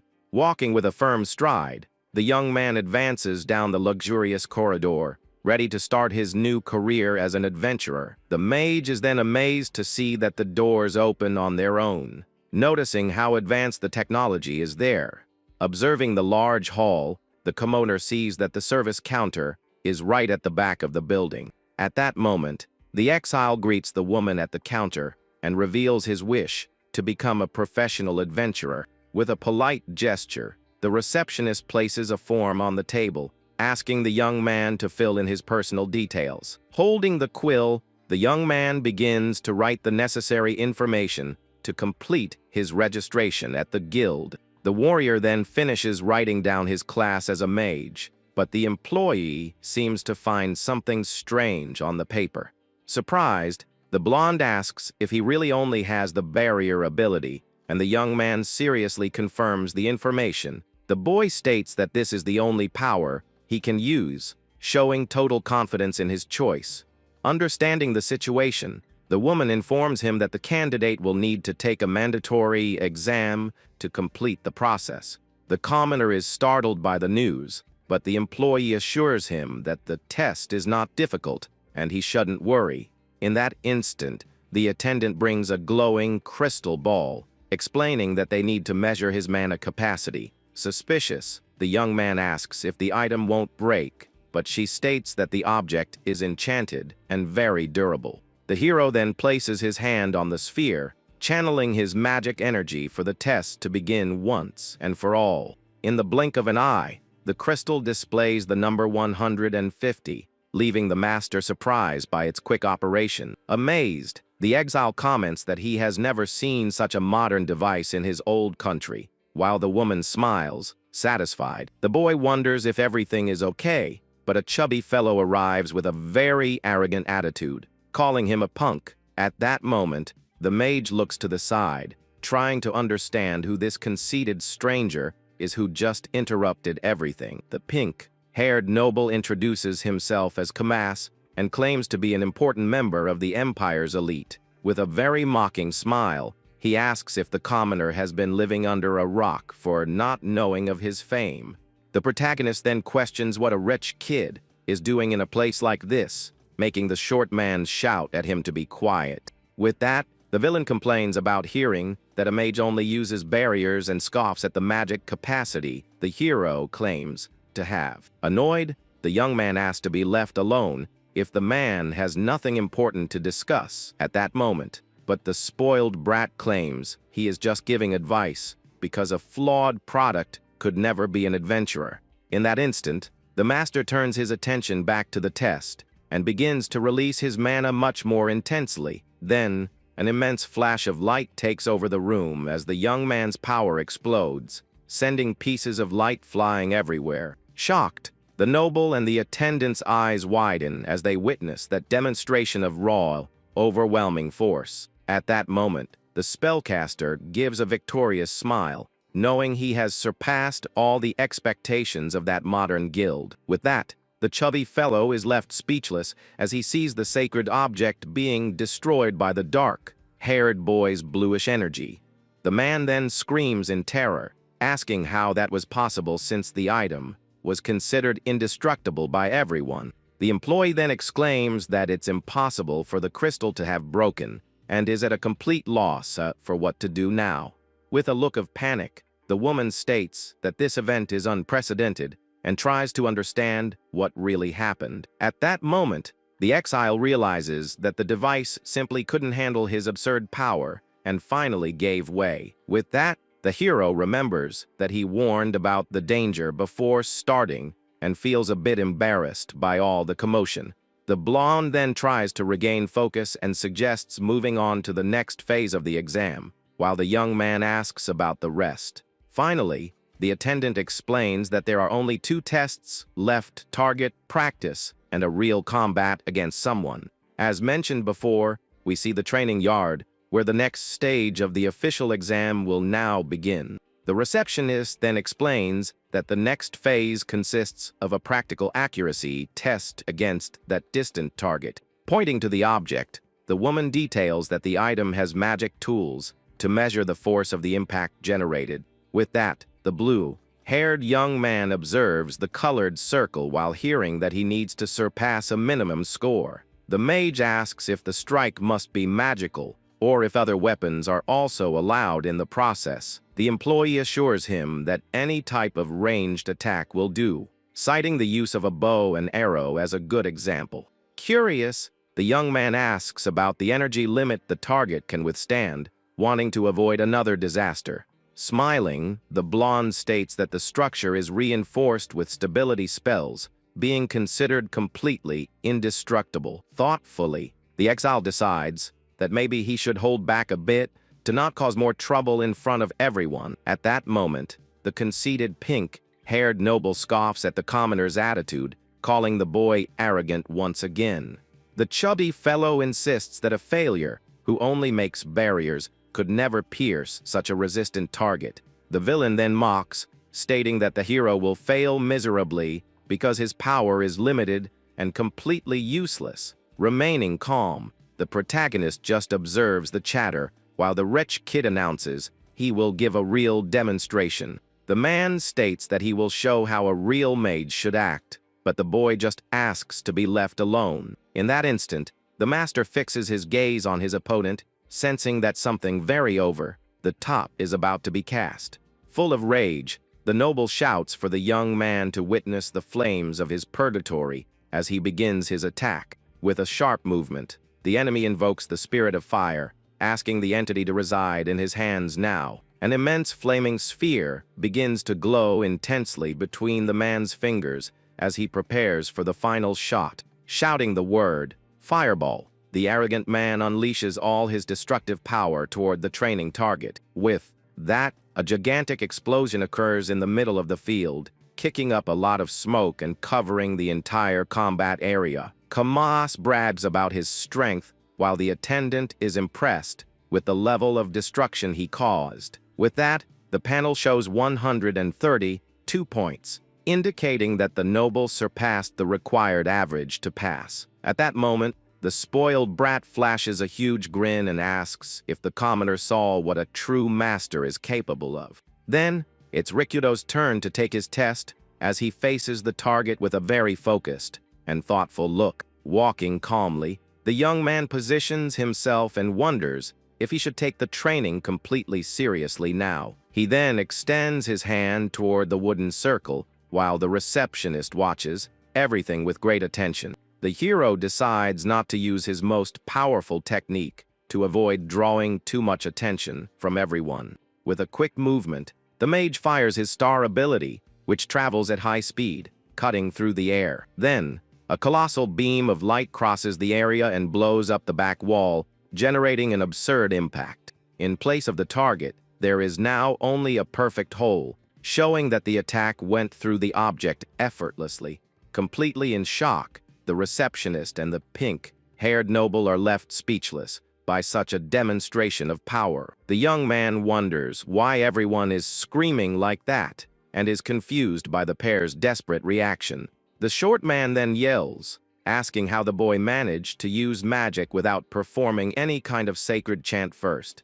He explains that casting spells without words is an elite-level skill, but the commoner thinks it's the most normal thing in the world. The protagonist retorts that the noble himself didn't use chants either, making his adversary even more irritated. Watching from a distance, the cat servant wonders if her master truly understands how out of the ordinary he is. The employee explains that wordless shots are usually weak, yet the boy destroyed the item that was supposed to be unbreakable. With that, we see the deplorable state of the measuring equipment, which is now just a pile of useless shards on the ground. Rakudo finds all this very strange, as he's sure he held back his power a lot to avoid breaking anything again. In denial, the rich kid shouts that it's all a lie and questions how a barrier can be used to attack someone. The mage asks what he needs to do to be believed, so the noble demands an immediate duel against him right there. With that, the receptionist explains that the third test is usually a real fight against an official member of the guild. The short man then points at the hero, suggesting they face each other to be evaluated together in that open field. The woman then asks if the commoner agrees to this challenge while observing the calm face of the blue-haired young man. The young man accepts the combat, wanting to get it over with, but his opponent warns that he will show his true great power. With this decision, the two prepare for a magical shootout, and the villain states he is certain of his absolute victory.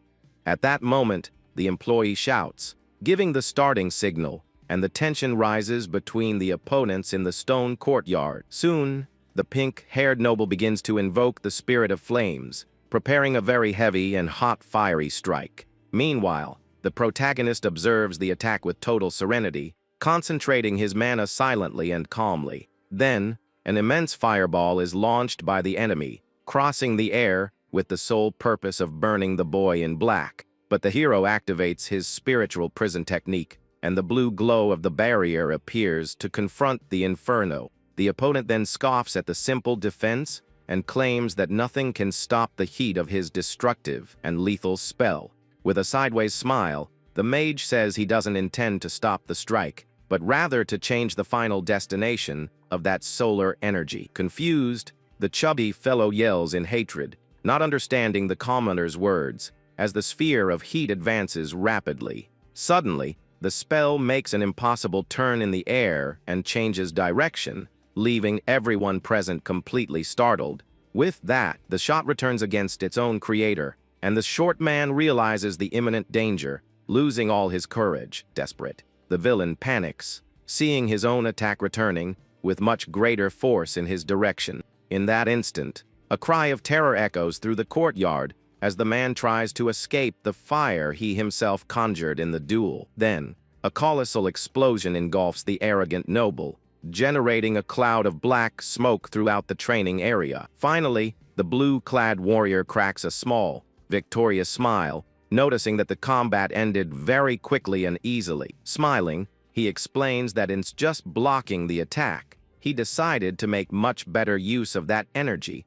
Fallen on the ground and smoking, the pink-haired noble wonders what on earth just happened in that duel. Calmly, the young man reveals that he reflected the magic using a special barrier and tells his opponent to look around now. The villain then realizes he's trapped in a giant, colorful cube while hearing about the magic mirror technique. Completely in disbelief, the short man yells that reflecting attack magics is impossible to do in practice. With a piercing gaze, the hero states that anything is possible for someone who truly masters the real arts of barriers.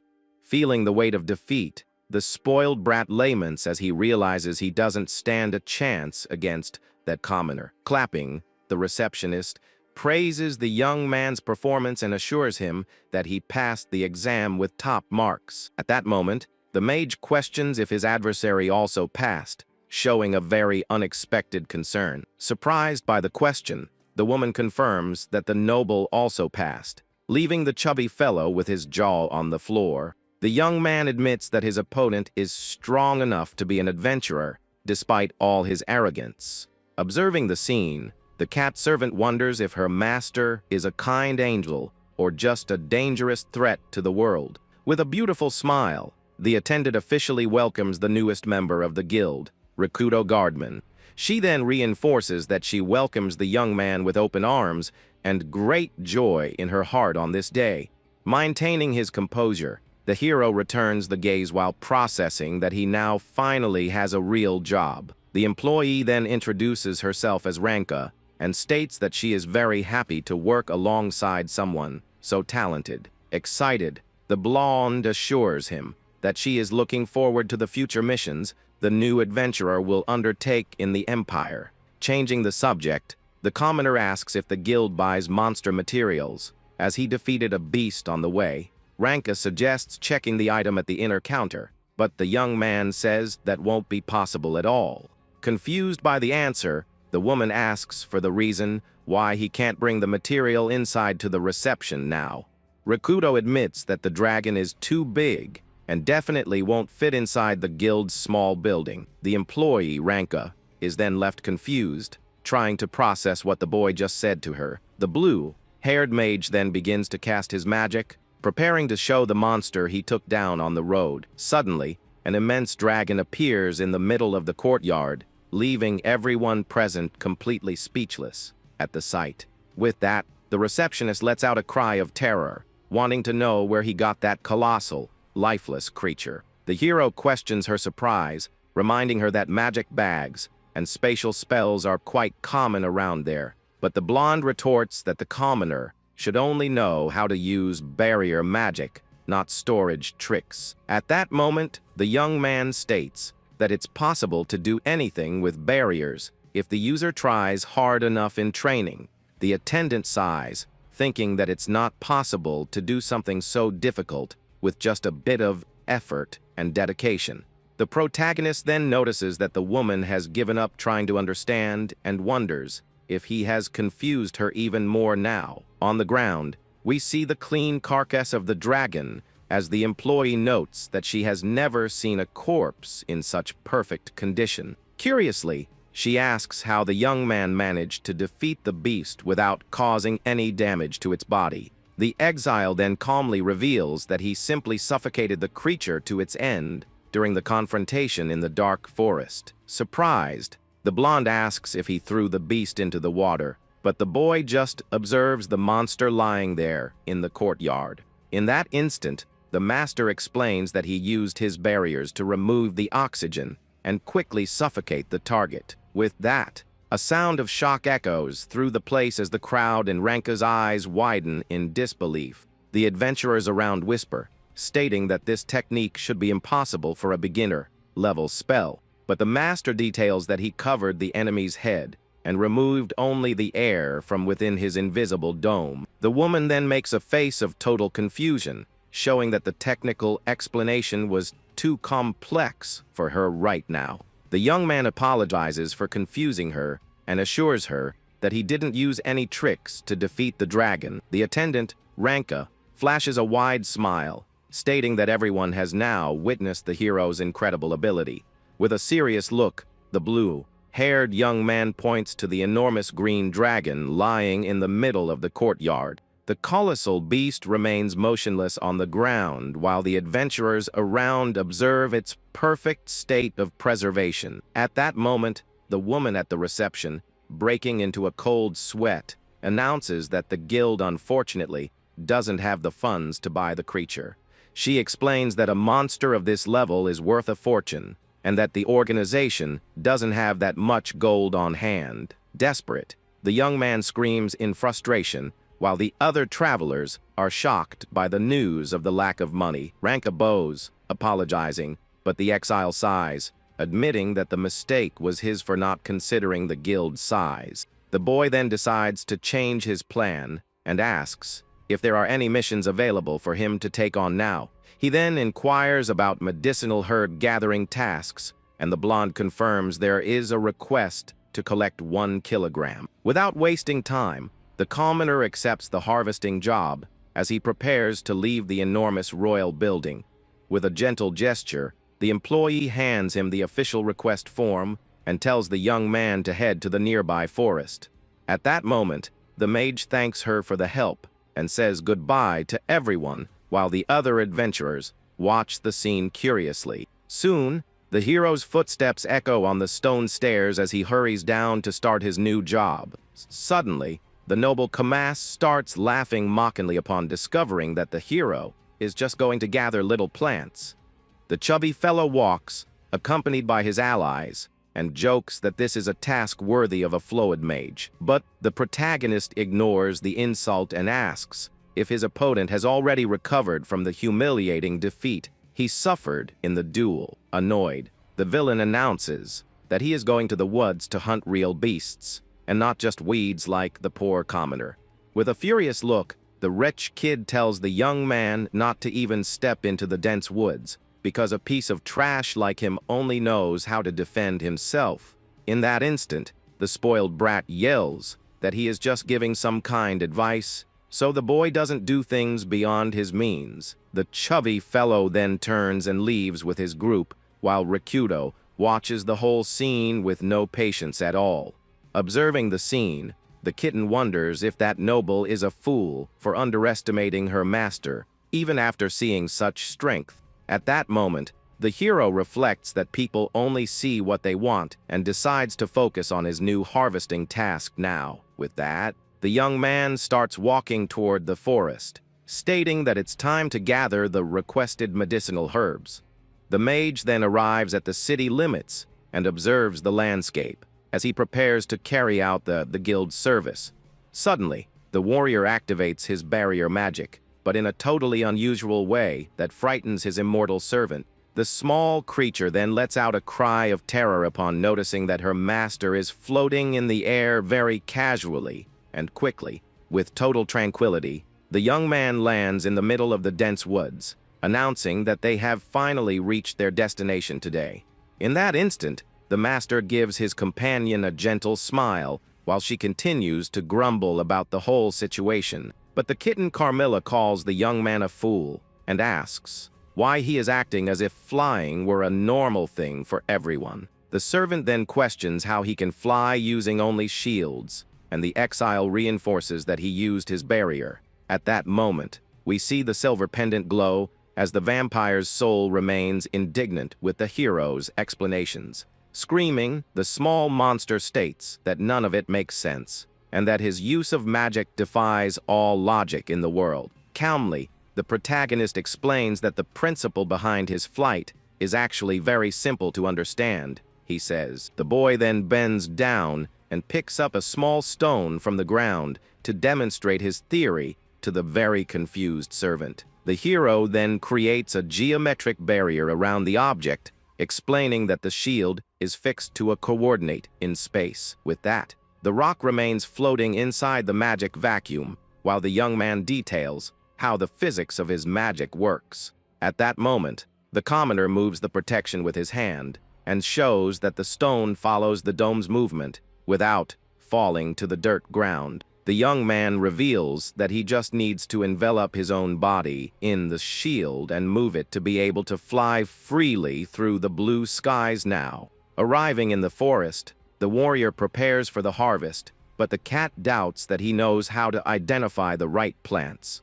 With a focused gaze, the master activates a giant barrier over all the vegetation, announcing that he will do something very different. Carmilla wonders if that noble is a complete idiot for doubting her master's strength, even after seeing everything. With a reflective look, the young man comments that people tend to see only what they wish to see. The hero then starts walking briskly and announces that it's time to finally gather the medicinal herbs. At that moment, the blue-haired young man prepares to act in the middle of the open field with great determination. The warrior then activates his barrier magic as he begins to explain how his spatial power works. But the servant panics, screaming in surprise as she sees the boy defy the laws of reality. With that, the commoner lands on the grass calmly, stating that they have already reached their intended destination.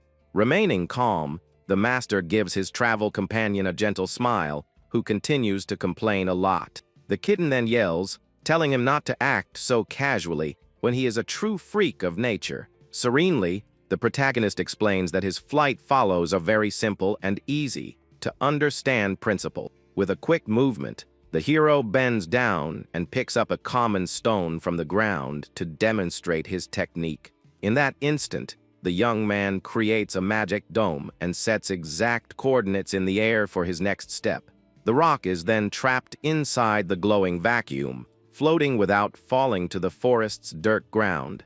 With that, The mage moves the shield with his hand, showing that the object follows the path he determines in the air. The young man reveals that he flies by enveloping his own body in the protection, while the servant glares at him with great contempt. Already in the woods, the creature asks if the boy can really identify the medicinal plants among the weeds. But the master just activates a colossal barrier over all the vegetation, announcing that the job will be quick. At that moment, the magic structure begins to shrink steadily, crushing everything inside it. The young man then activates the inventory function, causing an intense glow to cover the entire harvesting area now.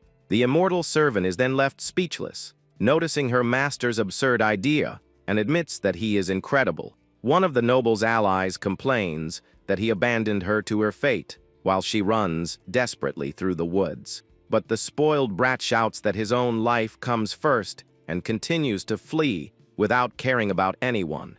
Suddenly, the chubby fellow slams into something invisible and lets out a cry of pain, falling to the forest floor. Rakuto then appears and tells him to be quiet, as he has trapped him in a barrier cube, so he won't interfere with the fight. Ignoring the insults, the blue-haired hero prepares an attack technique called a linked bullet. With that, a shot hits the monster that was chasing the girl, saving the adventurer's life right in the nick of time. The protagonist faces the defeated beast with a very serious and focused look, intent on finishing the job quickly.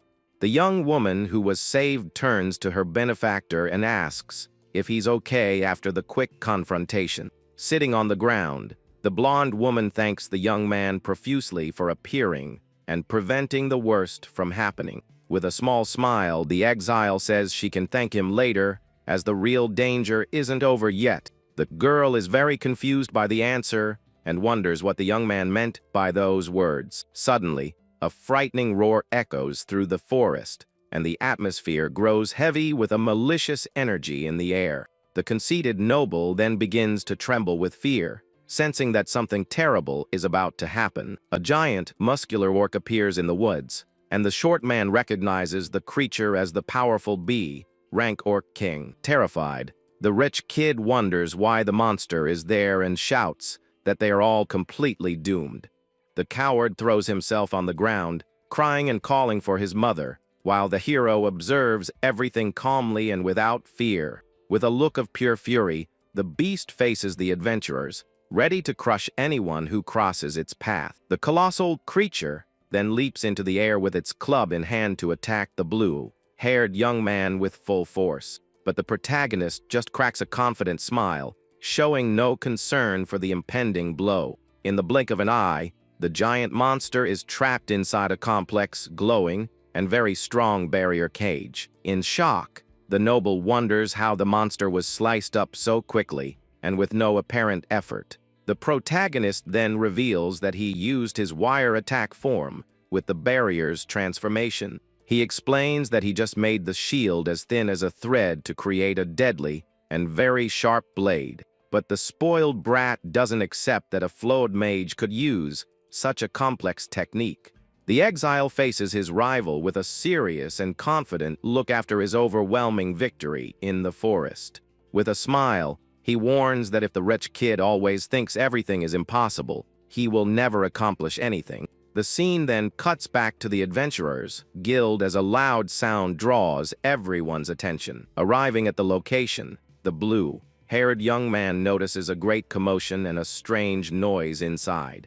Several warriors are gathered at the service counter, making the receptionist very tense about the situation. One of the men with a hat on his head seems to be begging for something, while the woman looks at him worriedly. The protagonist approaches to understand what's going on, and the employee immediately recognizes the young man. With relief, she says his timing is perfect and asks if he managed to get the medicinal herbs. The man in the hat turns and asks if the boy needs the plants, because they need a lot of them. Seriously, the hero asks for the exact quantity the man needs to solve the problem. Pointing his finger, the man states that they need at least 100 kilograms of all that material. The mage then strokes his chin thoughtfully and quietly repeats the large quantity that was requested. Seeing his hesitation, The adventurer asks if getting that much would be a very difficult task.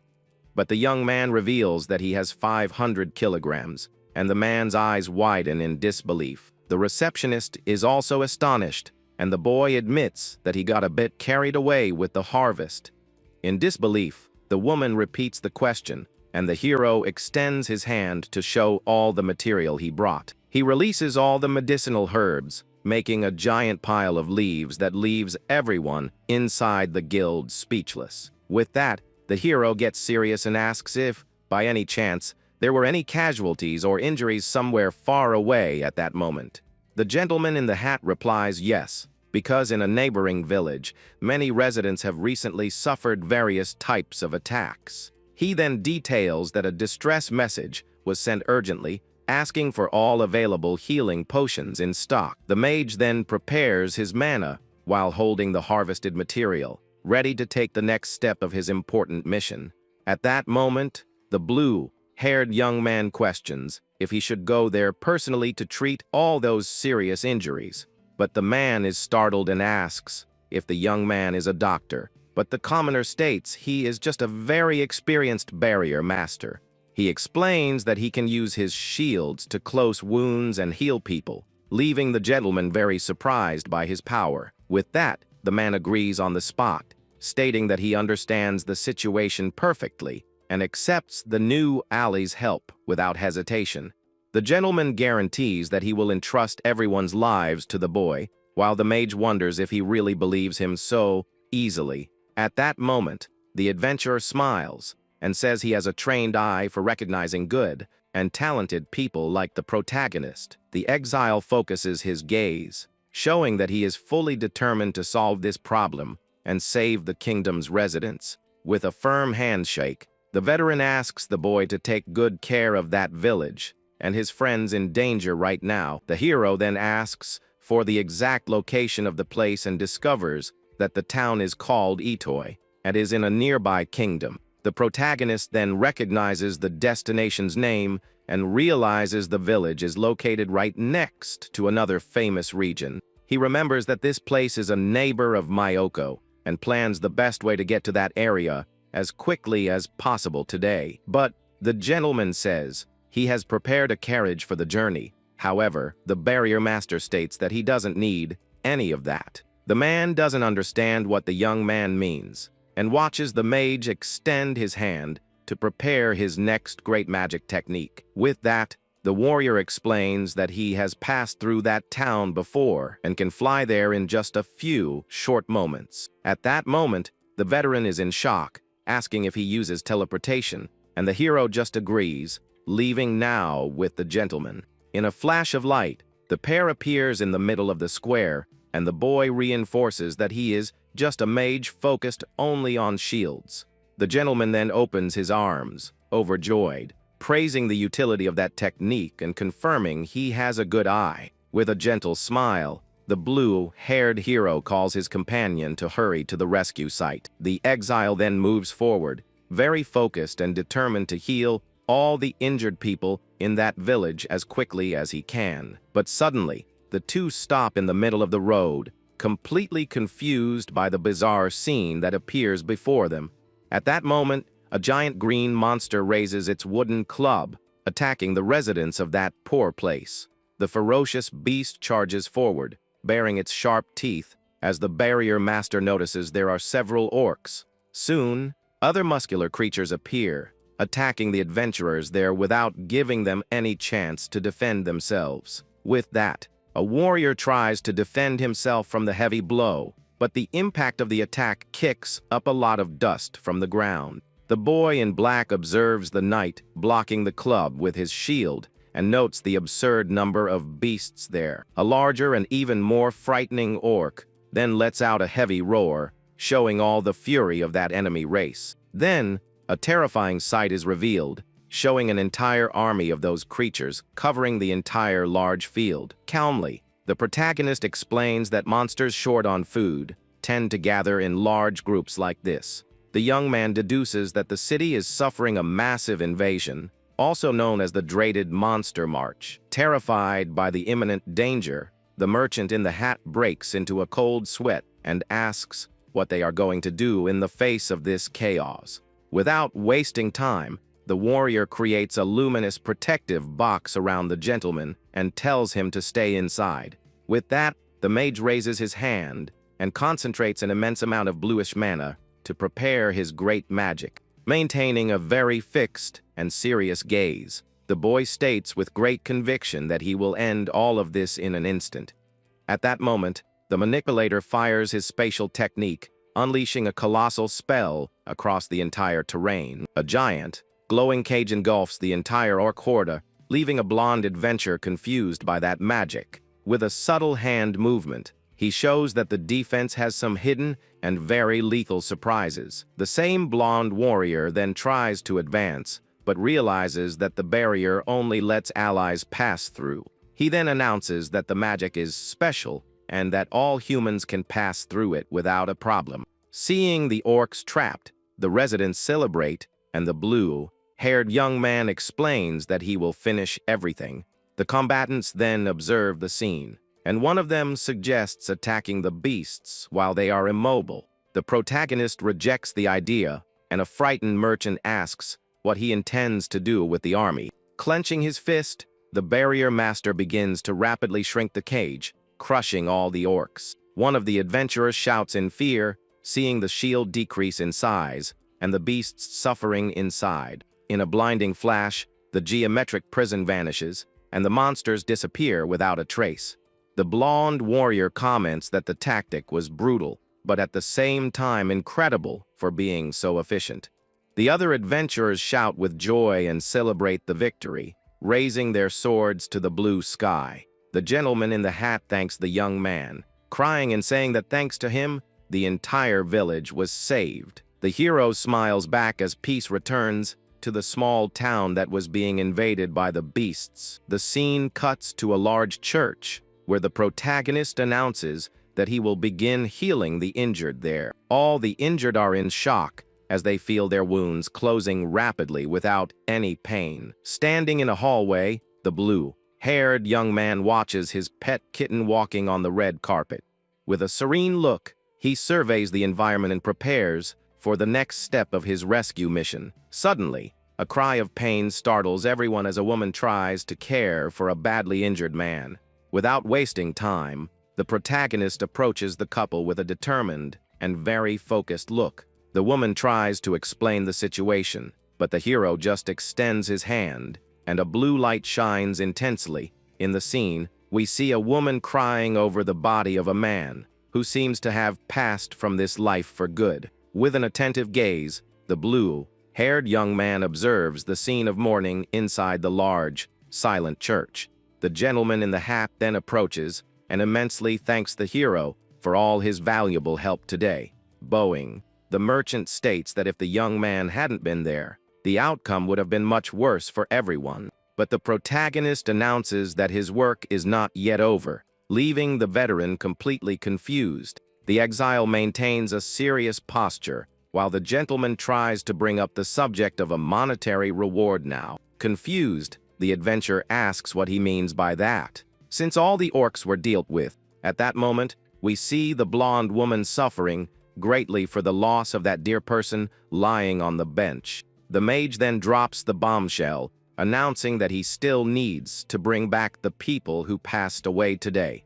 The merchant is then left with his mouth wide open, unable to believe that someone could perform such a divine miracle. Firmly, the young man confirms that he intends to bring back those who are lost, and the black kitten's eyes widen in shock. The immortal servant then questions if this is even possible, as not even the highest magic in the world can do such a thing. With total calm, the barrier master assures her that he can, and maintains his gaze focused on the objective. The vampire in feline form then panics and starts screaming desperately inside the master's mind. Unbalanced, the small monster falls backward, stating that bringing someone back from their end is completely surreal. With that, the creature rolls on the carpet, while the hero remains motionless, preparing for his greatest sorcery. Notice how the small servant's tail trembles with fear as she realizes the hero is not joking about this matter. Screaming, The creature insists that bringing back the departed is impossible for any living being to do. But the commoner ignores the outburst and repeats that it is possible to perform this task, using his special techniques.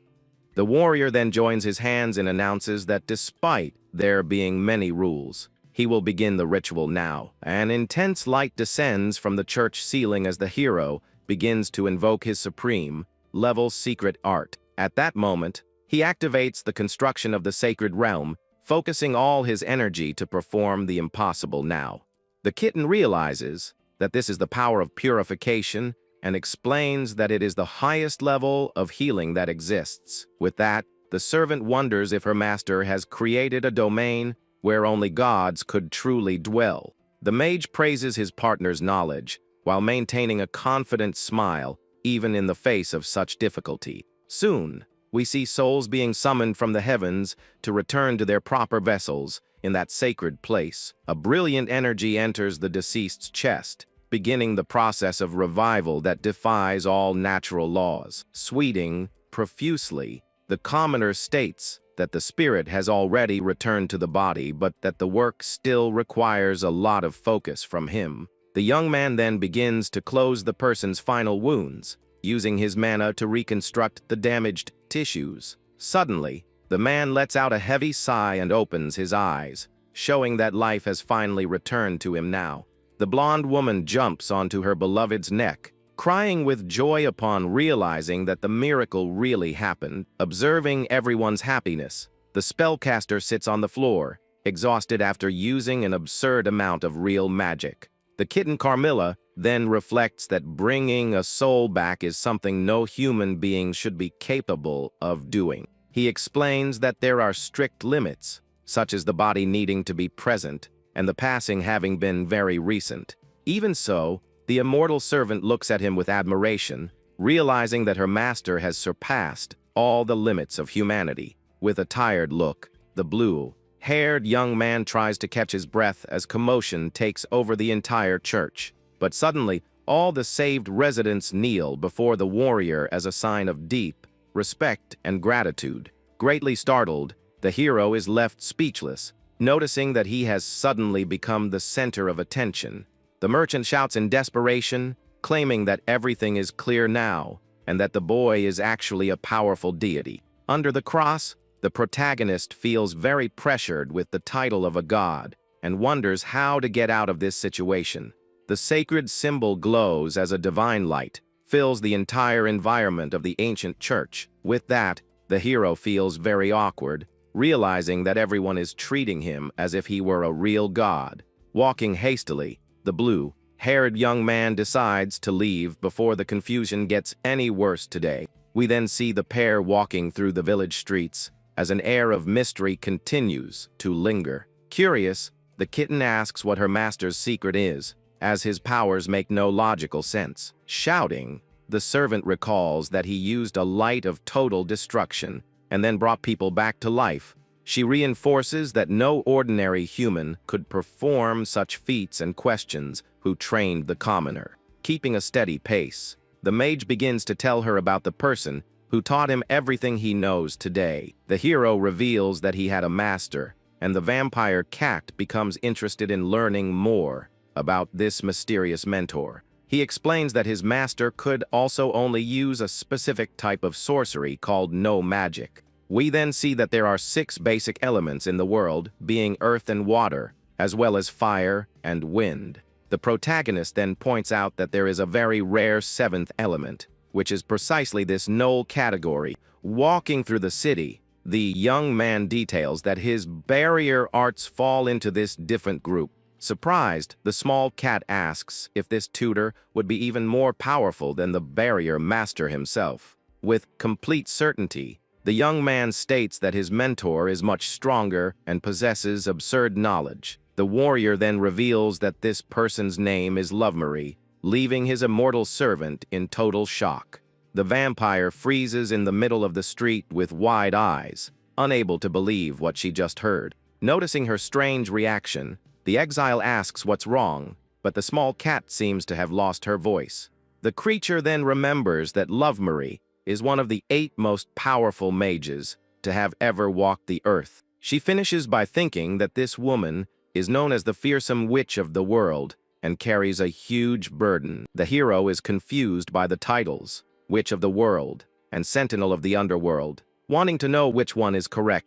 The small servant then explains that the second name is just an affectionate nickname that everyone gave his mentor. The kitten then details that the woman constantly watches over the land of the departed with great attention and extreme rigor. With that, the sentinel ensures that evil souls can never escape and return to the surface of the real world. We see an image of the powerful Lovamary sitting on a rock throne, observing the flow of dark souls. At that moment, the legendary sorceress appears with a piercing gaze while lightning cuts through the dark sky in the background. The vampire states that all demonic beings feel immense dread just by hearing that dangerous woman's name. With a smile, the creature says that she now perfectly understands the reason for so much strength coming from her young master. The exile then agrees that her training was out of the ordinary, as she could defeat dragons using only her hands. The blue-haired young man comments that she didn't even need magic to defeat ancient and very powerful monsters. The hero then becomes thoughtful, remembering when he met his mentor on a day of very heavy rain in the past. We see the small boy huddled on the ground, while the witch observes him from above with a very imposing and serious posture. Desperate, the servant begins to sob, having been captured by the disciple of that living legend. At that moment, the kitten feels very miserable and curses her luck for being stuck with the barrier master. But the hero asks her not to be so depressed as they walk through the city toward their next destination. With that, the small monster gets annoyed and shouts that he is the last person she wants to hear from right now. The scene soon cuts to the guild, where the matter with the merchant in the hat has been resolved very positively. The protagonist then tells the receptionist that he is leaving, but someone grabs his arm with force. Surprised, the commoner looks back and realizes that the blonde attendant doesn't want to let him leave so soon. In that instant, the blue-clad warrior asks what is happening while waiting for an explanation from the woman now. The attendant begs the mage to wait a little longer and says she will run to get the guild master now. At that moment, the blue-haired young man questions if the woman really needs something, as she seems very nervous. With that, the employee explains that the organization's leader wishes to have an important conversation with him in the near future. But the young man admits he is exhausted from his first mission and quickly declines the invitation right there. The hero then says he just wants to go home and rest, suggesting they leave the matter for another time. The cat servant then observes the conversation with an attentive gaze while her master tries to get out of the awkward situation. In a gentle tone, the exile apologizes to the receptionist, Ranka, indicating that he really can't stay. Suddenly, the protagonist extends his palm and activates a bright light between himself and the very surprised employee. The blue-clad warrior smiles, saying that the chat with the boss will have to wait, as he begins to vanish into thin air. In a flash of bluish light, the barrier master uses teleportation and disappears from in front of the blonde in a quick blink of an eye. Completely astonished, the woman is left with her jaw on the floor, unable to understand how the young man escaped in such a magical way. The scene changes, showing the ins facade as the hero reflects on how tiring today was. Entering the room, the blue-haired young man feels completely drained from all the effort he put in. Suddenly, the small cat Carmilla approaches the feet of his fiancée, who was eagerly awaiting her beloved's arrival. Very excited, the golden-haired woman shouts the young man's name and runs toward him, showing how much she missed him. With a caring movement, the blonde jumps into the mage's arms and gives her future husband a very tight hug. At that moment, the young woman flashes a radiant smile and states that his return is what matters most to her heart. The protagonist returns the gesture, saying that being home makes all his tiredness simply disappear at once. But the young man makes a startled face, noticing that his routine is returning to normal and wonders if he can rest now. Observing the entire romantic scene, the immortal vampire has a very serious and suspicious look on her face. The hero then throws himself on the bed, feeling tired, while the blonde woman takes the opportunity to approach him affectionately. The couple then chats, sitting on the edge of the mattress, and she comments that he took a long time to return from the mission. With a serene look, the young man admits that a lot happened, and his fiancée praises the good work he did today. Thoughtfully, the exile reflects that he met many different types of people today, and notes how vast the world is. With that, the young man realizes that he now lives in a completely opposite environment from where he used to live in the past. Smiling, his companion reminds him that there are now many people who truly recognize her beloved's real worth. At that moment, the hero remembers the people who now depend on him, setting aside that annoying and envious noble. Observing the scene, the cat servant rests on top of the furniture while the atmosphere between the couple becomes increasingly light. Lying down, the commoner states that adventurer missions will help stabilize their income and bring a better life. With determination, the warrior looks into his beloved's eyes and promises that he will do everything to make her the happiest woman. Surprised by the declaration, the young blonde woman's cheeks flush and her eyes shine with emotion. The young woman then cracks a sweet smile, showing all her affection and care for the young man who changed her destiny. The fiancée then jumps onto the hero's chest again, knocking him onto the mattress in a moment of pure joy and fun. With their faces very close, a romantic atmosphere fills the room, leaving the blue-haired young man completely flustered. Shyly, the beautiful girl asks if she scared him and confesses that she couldn't hold back in the face of so much cuteness. Holding his hands, the blonde assures him that just the master's presence is enough for her to feel complete and happy. Looking at the ceiling, the protagonist says he understands her feelings and feels very grateful to have someone like her by his side. At that moment, the two hug each other tightly on the bed, enjoying that instant of peace and great unity. In the back of the room, the small cat Carmilla watches everything with a bored expression, not understanding how they can be so mushy. Finally, the young woman rests her head on her beloved's chest and closes her eyes, feeling safe and protected in his arms. At that moment, we see the kitten Carmilla cleaning her face with her paw while enjoying the calm of the inn-room. Soon after, the beautiful fiancée Flare leans over her beloved, showing all her affection and love in that special moment. Suspicious, the small feline observes the scene and wonders if this is all just a product of her own imagination now. A few days later, the scene changes to the facade of the large guild, indicating that the rest time has finally ended. Ranka then announces that today the blue-haired young man will finally meet the mysterious master of that organization. With that, the young man remembers the scheduled appointment, while reflecting on the recent outbreak of monsters that attacked the neighboring region. In that instant, the receptionist maintains a very serious look, showing that the matter to be discussed is of extreme importance. The hero wonders if the task will be tiring, but the woman confirms that there is a specific job request for him today. Sighing, the exile accepts his fate, as he understands that being an adventurer requires fulfilling his obligations correctly. Already inside the office, the guild leader states that he understands the situation while observing the young commoner with great attention.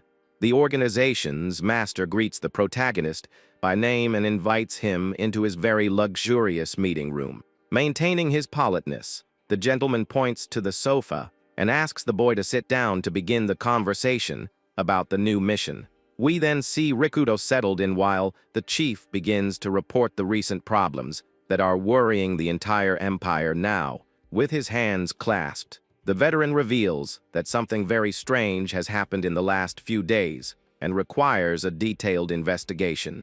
The man details that a mysterious ruin appeared out of nowhere in the region and is causing a great stir among all the residents. Confused, the blue-haired young man asks about this ruin, wanting to understand what is so dangerous about that isolated place. The master explains that the beings there have human forms, but assures him that those creatures are not real people. At that moment, we see the silhouette of several living corpses walking, and the leader states that the bodies are moving on their own. Seriously, the hero hears about the undead and realizes that the situation is much darker than he initially imagined. The chief finishes by confirming that they sent elite agents, but they returned without making any real progress. Rakuto wonders if the enemy is an immortal being, while mentally conversing with his vampire servant. He then looks at the cross pendant and concludes that the chance of facing an elite undead is very high now. The young man realizes that if the target cannot be defeated, the only option will be to seal it, as he did with the kitten Carmilla. With that, the guild master remembers that the young man recently solved a high-difficulty mission on his own. The gentleman states that he trusts the boy's potential and therefore makes the request for help directly to the blue-clad mage. With a smile, the hero understands that he needs to deal with the monsters in the ruin and accepts the challenge on the spot. Surprised by the quick response, the veteran stands up from the table and questions if the young man will really accept the task. The commoner says he will fulfill his duty, but makes it clear that he will demand a great reward for his effort. The leader guarantees that the payment will be made for sure, as the young man prepares to leave the enormous guild. We then see the adventurer's firm steps beginning his journey toward the place, surrounded by so much mystery. At that moment, the warrior arrives at the village and wonders what is really happening in that empty place.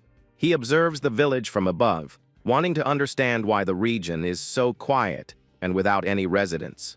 The mage discovers that a dungeon has appeared nearby and was planning to ask the people of the small village for information. With a very serious look, the protagonist analyzes the environment, sensing that something very dark is hidden nearby. The small cat Carmilla then feels a chill and telepathically warns that she can smell the scent of demice in the air. Suddenly, an attack hits the young man, but he uses his barrier technique, called Hibiki, to protect himself from the impact. A gigantic magic structure then appears, covering several houses and protecting the entire village at once. The colossal defense shines intensely as the blue-haired hero positions himself to face the imminent danger. The shield manipulator is then enveloped in a geometric dome, ready for any type of counter-attack. With his hand glowing, the warrior concentrates his mana to expand his power and completely dominate the battlefield. The hero notices there are two children, and the atmosphere becomes very tense as he observes the village's surroundings. The cat servant then screams desperately, asking her master not to stop what he is doing at that moment. The young man then explains that his auxiliary barrier, called Hibiki, is specifically for detecting any living beings nearby. With that, the warrior notices that there are only two human presences in the village and prepares for what will appear.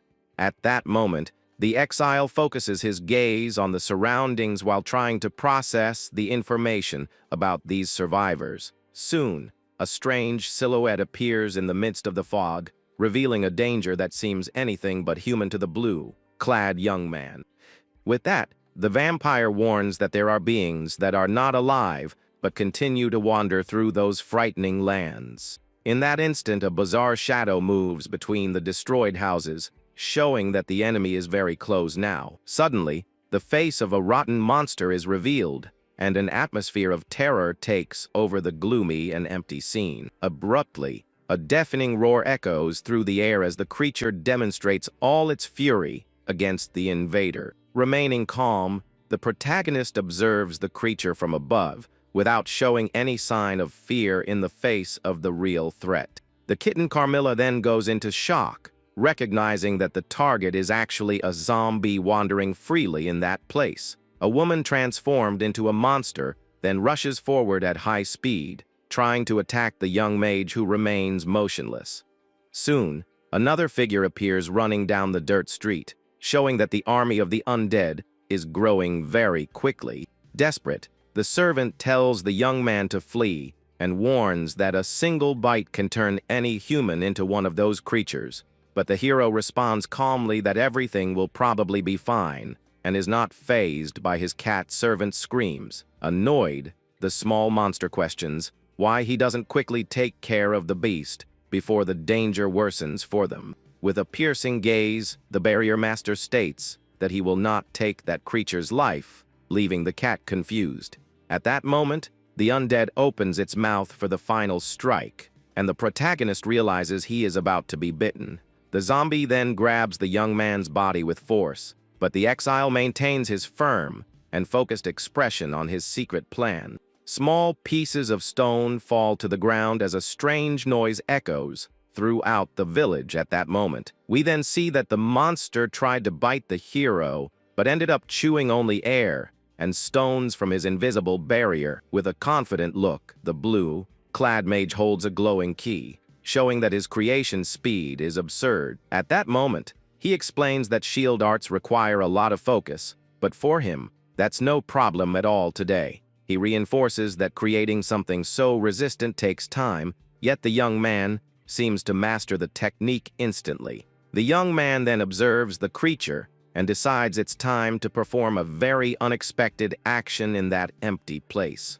Extending his arm, the master states that he will heal the target and tells the woman to wait just a few seconds for the result. With that, a soft light begins to emerge from the palm of his hand as small blue particles glow all around. Suddenly, an immense pillar of energy envelops the zombie, covering her entire body with a very intense and sacred glow. The cat servant realizes that the same healing magic used to save the adventurers attacked by the orcs the other day. But the hero reveals that the process is a bit different and maintains his calm smile as the glow intensifies. He states that although it looks like healing, he is using a much more advanced manipulation in his geometric barrier. Utterly in disbelief, the vampire yells that zombification is not a disease and therefore cannot be cured in a common way. The small servant then makes a face of pure rage and confusion, stating that what he does defies all the laws of the world. In that instant, the woman's hand begins to change color, returning to the texture of normal, healthy human skin. Confused, the woman observes her own arms and wonders what happened to her body and why she has changed so much. The kitten enters a state of total despair, screaming that she doesn't understand what her master just accomplished on that dirt street. Calmly, the blue-haired young man explains that he just made time go back to normal inside his magic dome now.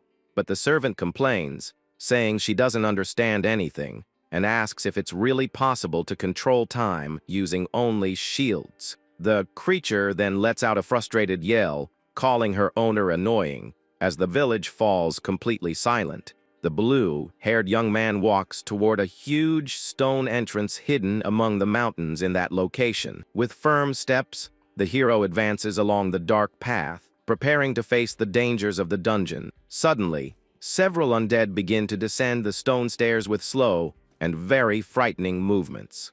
At that moment, one of the monsters makes a bizarre sound, showing its rotten teeth to the commoner, who observes it without fear. But the mage just extends his hand and releases a bright light to envelop those hungry creatures right now. With the spell complete, the recovered residents run back to the village, feeling an immense relief in their hearts. The young man then asks what exactly happened and notices that the people's memories are very confused today. At the back of the dungeon, there is an immense and ancient door that seems to hide very dangerous secrets of that kingdom. One of the women states that she remembers reaching that entrance, but after that, everything became a big blur. The hero listens to the account attentively and realizes that the group's memories were erased in that strange place. Stroking his chin, the protagonist reflects on the mystery of the giant door while analyzing the current situation. With a focused gaze, the blue-clad warrior decides that he needs to investigate the interior of that structure right now. Walking through the empty corridor, the young man advances alone, showing that he does not fear the shadows of that royal construction. The cross pendant on the master's chest then begins to glow, emitting a soft and very comforting light. The sacred mark shines intensely as the young man channels his energy to protect himself from the evils of that ruin. But the cat servant appears, complaining that he cured all the zombies and even served as an escort for the civilians. With a furious look, the small monster states that her master is a lost cause and very difficult to deal with these days. The commoner then justifies that he couldn't leave that poor woman suffering and says the task was no trouble. Annoyed, the vampire shows her fangs and shouts that the hero makes impossible things seem like a silly game. She reinforces that teleportation is an advanced level magic and is indignant at the shield manipulator's ease. Calmly, the hero explains that the barrier is basically a manipulation of space and asks the servant to pay attention now. He then details that when creating a shield, the user defines two distinct places called the interior and exterior of the dome. Using this logic, the mage creates one point here and another at the final destination, then connects both in a quick magic tunnel. With that, the young man states that he can move between two locations in the blink of an eye, leaving the small cat very confused. Even after hearing everything, the vampire yells that she doesn't understand anything and questions who the people she mentioned earlier were. At that moment, the master asks who they are, but the small creature covers her own mouth, showing immense dread. Very seriously, the young man insists that she tell the truth, but the girl trembles with fear and states that she cannot say any names. Cornered, the servant reveals that if she utters those names, her life will be taken immediately by those powerful beings. Observing his companion's panic, the commoner reflects on who these dangerous and mysterious individuals might be. The blue-haired hero then wonders if she is talking about high-ranking vampires who rule the shadows. Suddenly, a purplish energy takes over the place as the undead continue to wander through the abandoned ruins. The monsters then let out frightening roars as the pair prepares to face whatever lies at the end of the corridor. With a piercing gaze, the master decides that he will find out the truth on his own as soon as he finishes this new mission. At that moment, we see the firm steps of the two adventurers echoing on the stone floor of that cold and silent dungeon. Soon, they reach the deepest floor of the construction and find the same colossal door that the civilians described before. Observing the structure, the warrior confirms that this is the exact location and keeps his guard up against any attack. Focusing his vision, the blue-clad young man gives the order to advance while the light from the pendant shines softly on his chest now. With a push, the travelers pass through the immense portal and find themselves in a luxurious hall illuminated by fire torches. A surprising sight is then revealed, showing several figures standing in a line before a very sumptuous royal seat. Sitting on the throne, we see a woman with glasses and an authoritarian look, accompanied by two servants standing by her side now. The mysterious blue-haired woman observes the visitors with a very calm and superior look from her royal throne. At that moment, the hero states that she must be one of the high-level vampires who rule those shadows. Surprised, the small servant asks how he figured that out, and the young man reveals it was just an accurate guess. With that, the villain in glasses stares intently at the boy as her eyes glow with a very intense blue energy. The commoner perceives that the woman's mana flow is much more overwhelming than Carmilla's own power. Strange noises begin to come from the surrounding undead, indicating that the situation is becoming dangerous. In that instant, the transformed residents approach slowly, carrying various real combat weapons. Terrified, the kitten questions what they are going to do, but the blue-clad master assures her that he doesn't care about any of that. We see the tips of spears and arrows ready for the attack as a war-like atmosphere takes over the large hall. The sound of clashing steel then echoes through the environment, showing that the enemy's blades are of a superior quality. Several warriors surround the pair from all sides, waiting for just one order to begin the total massacre. The blue-haired hero then asks if that woman is the one truly responsible for manipulating all the corpses. Suddenly, a blinding flash explodes in the middle of the room, pushing back the aggressors, who were attempting a fatal charge. At that moment, a sword begins to vibrate with the magic pressure as the young man's counter-attack prepares. Screaming, the servant reveals that those are masters of ancient martial arts and wield very powerful divine relics. With a doubtful look, the boy just lets out a sound of disdain, leaving the small vampire completely indignant. But the protagonist reinforces that it doesn't matter what weapon they use, as his duty remains exactly the same. The master then activates his heavy impact technique, as the barrier's light concentrates in his right hand. With a sharp movement, a shockwave throws all the opponents backward, clearing the path with great ease. Observing the faces of the monsters being repelled, the young man realizes that the real battle is just beginning today. Observing the field with her glowing eyes, the powerful vampire shows that she is not impressed in the slightest. The small kitten Carmilla then points her finger and complains that using those barriers is pure cheating in the middle of a fight. The young man then explains that if the enemies use overpowered weapons, he can also use his best protection to win. With that, the servant is left speechless and shows a face of total shock upon realizing her master's unshakable logic. At that moment, the blue-haired woman lets out a mocking smile, showing that she finds the conversation amusing. Sitting on her luxurious throne, the villain maintains a very imposing posture while observing the two invaders in the large hall. A tense atmosphere then takes over the place as the gazes of the hero and the powerful vampire cross in the air. Curious, she asks what a human came to do there, and the blue-clad mage replies that his only plan is to seal her now. Letting out a loud laugh, the woman shows her sharp teeth, thinking the boy's idea is the funniest of all. The sovereign then rises from the royal seat, stating that she will play a little with this brave insect today. In an authoritarian tone, the enemy reveals her title as Libra of the Scales as her power emanates throughout the location. At that moment, the golden object in her hands shines intensely, showing it to be a very high-level magic item. Suddenly, the villain opens her mouth and gives the order to attack, sending all her servants to advance with full force now.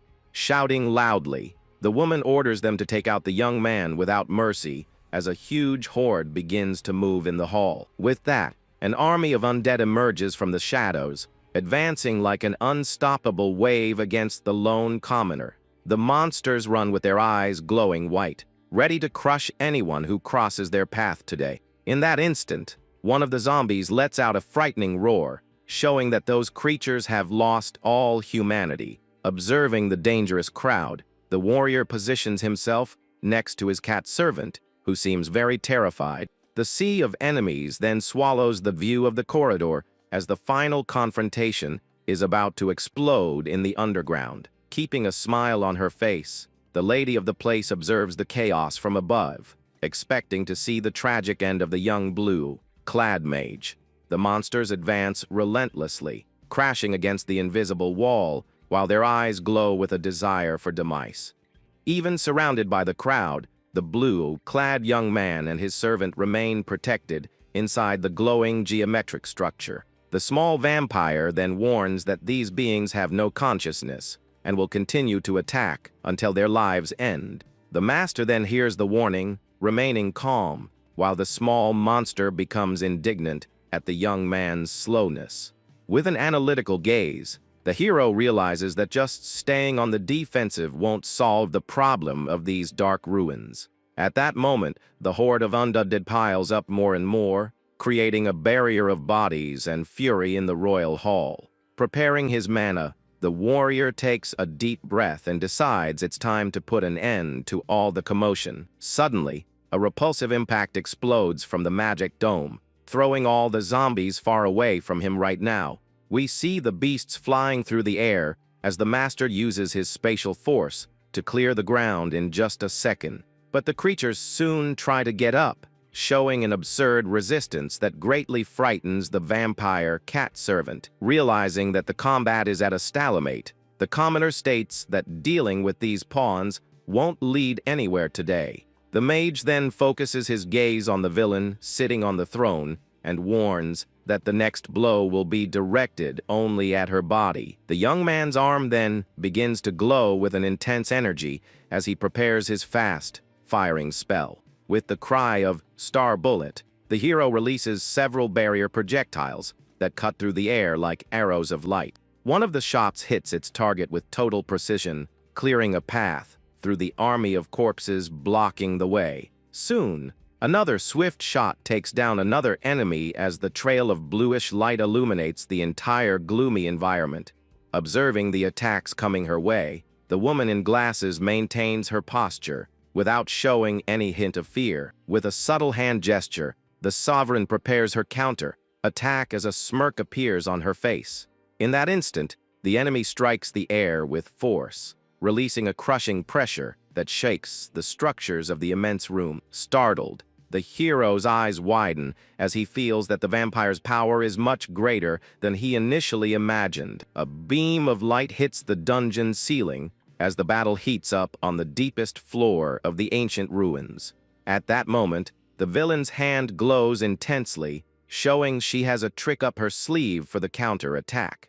With a shattering sound, the supposedly invincible barrier breaks, leaving the hero and his servant in total shock. The blue-haired young man then focuses his gaze, showing that he will not be shaken even with his defense destroyed. The two opponents then face each other up close as the magic pressure in the hall increases in a very frightening way. Suddenly, the warrior delivers a swift blow to the sovereign's head, trying to end the duel in an instant. Desperate, the kitten Carmilla yells, wanting to know if they finally defeated that dangerous threat. But a hand appears, touching the top of the enemy's head, revealing that the previous attack did not have the desired effect. Smiling, the vampire in glasses asks if the young man really thought he could take down an elite being with just one simple blow. With a cold gaze, she reinforces her immortality, making it clear that common injuries cannot take her life. The servant then panics, asking what they should do against a monster that simply won't go down.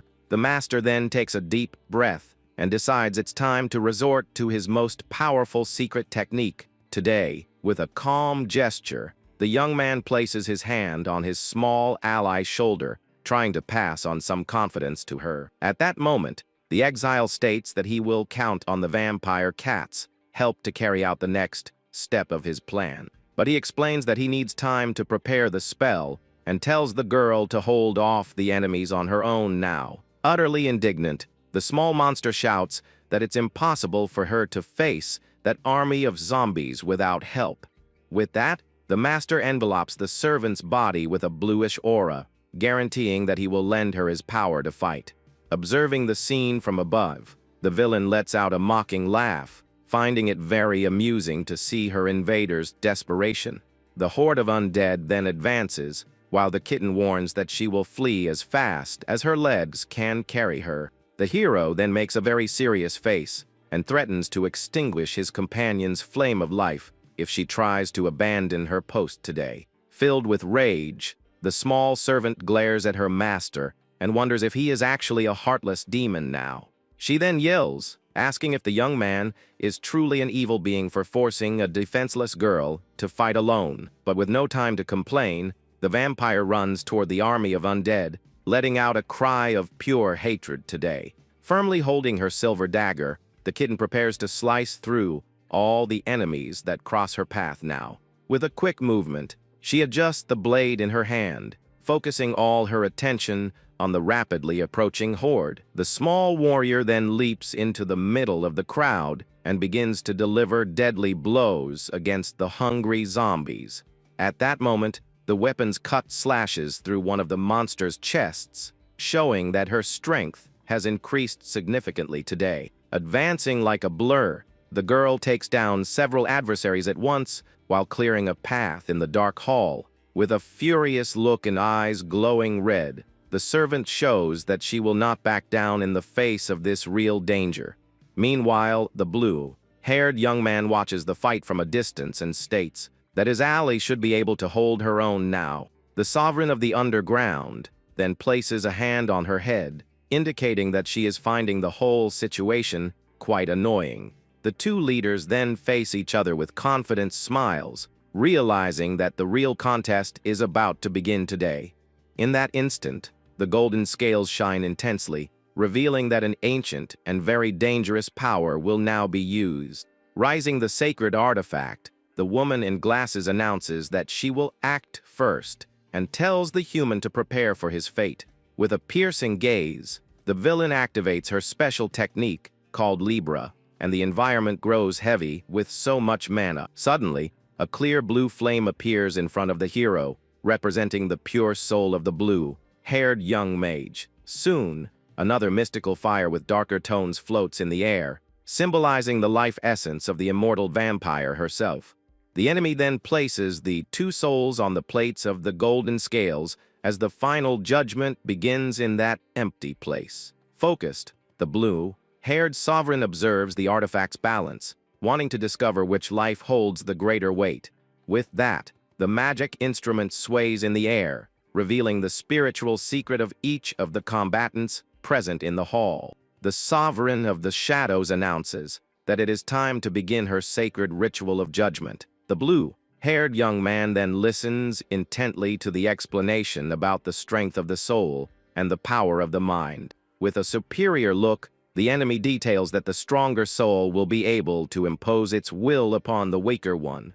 But the warrior understands that the game is about mental strength and confidently guarantees that victory is already his today. Suddenly, the scales tip drastically to the young man's side, leaving the vampire with her mouth wide open. In disbelief, the sovereign yells that she has lived for all eternity, and that her mind should be as strong as a god's. With a victorious smile and glowing eyes, the blue-clad young man shows that he was already expecting this result. The enemy then states that she is immortal nonetheless, but the young man warns that he just needed a little time. The blue-haired woman is left confused as the blue-clad mage prepares for his next great technique. With a cry of angel invocation, the warrior releases a colossal magic circle throughout the entire grand hall now. At that moment, a golden light appears, and the young man shouts the name Serial as white wings are revealed in the air. Soon, a divine and imposing figure with long blonde hair appears behind the young blue-haired mage. With a glowing halo above her head, the beautiful celestial creature maintains a serene and very calm expression. Maintaining his concentration, the protagonist prepares for the final blow with the help of his new ally of light.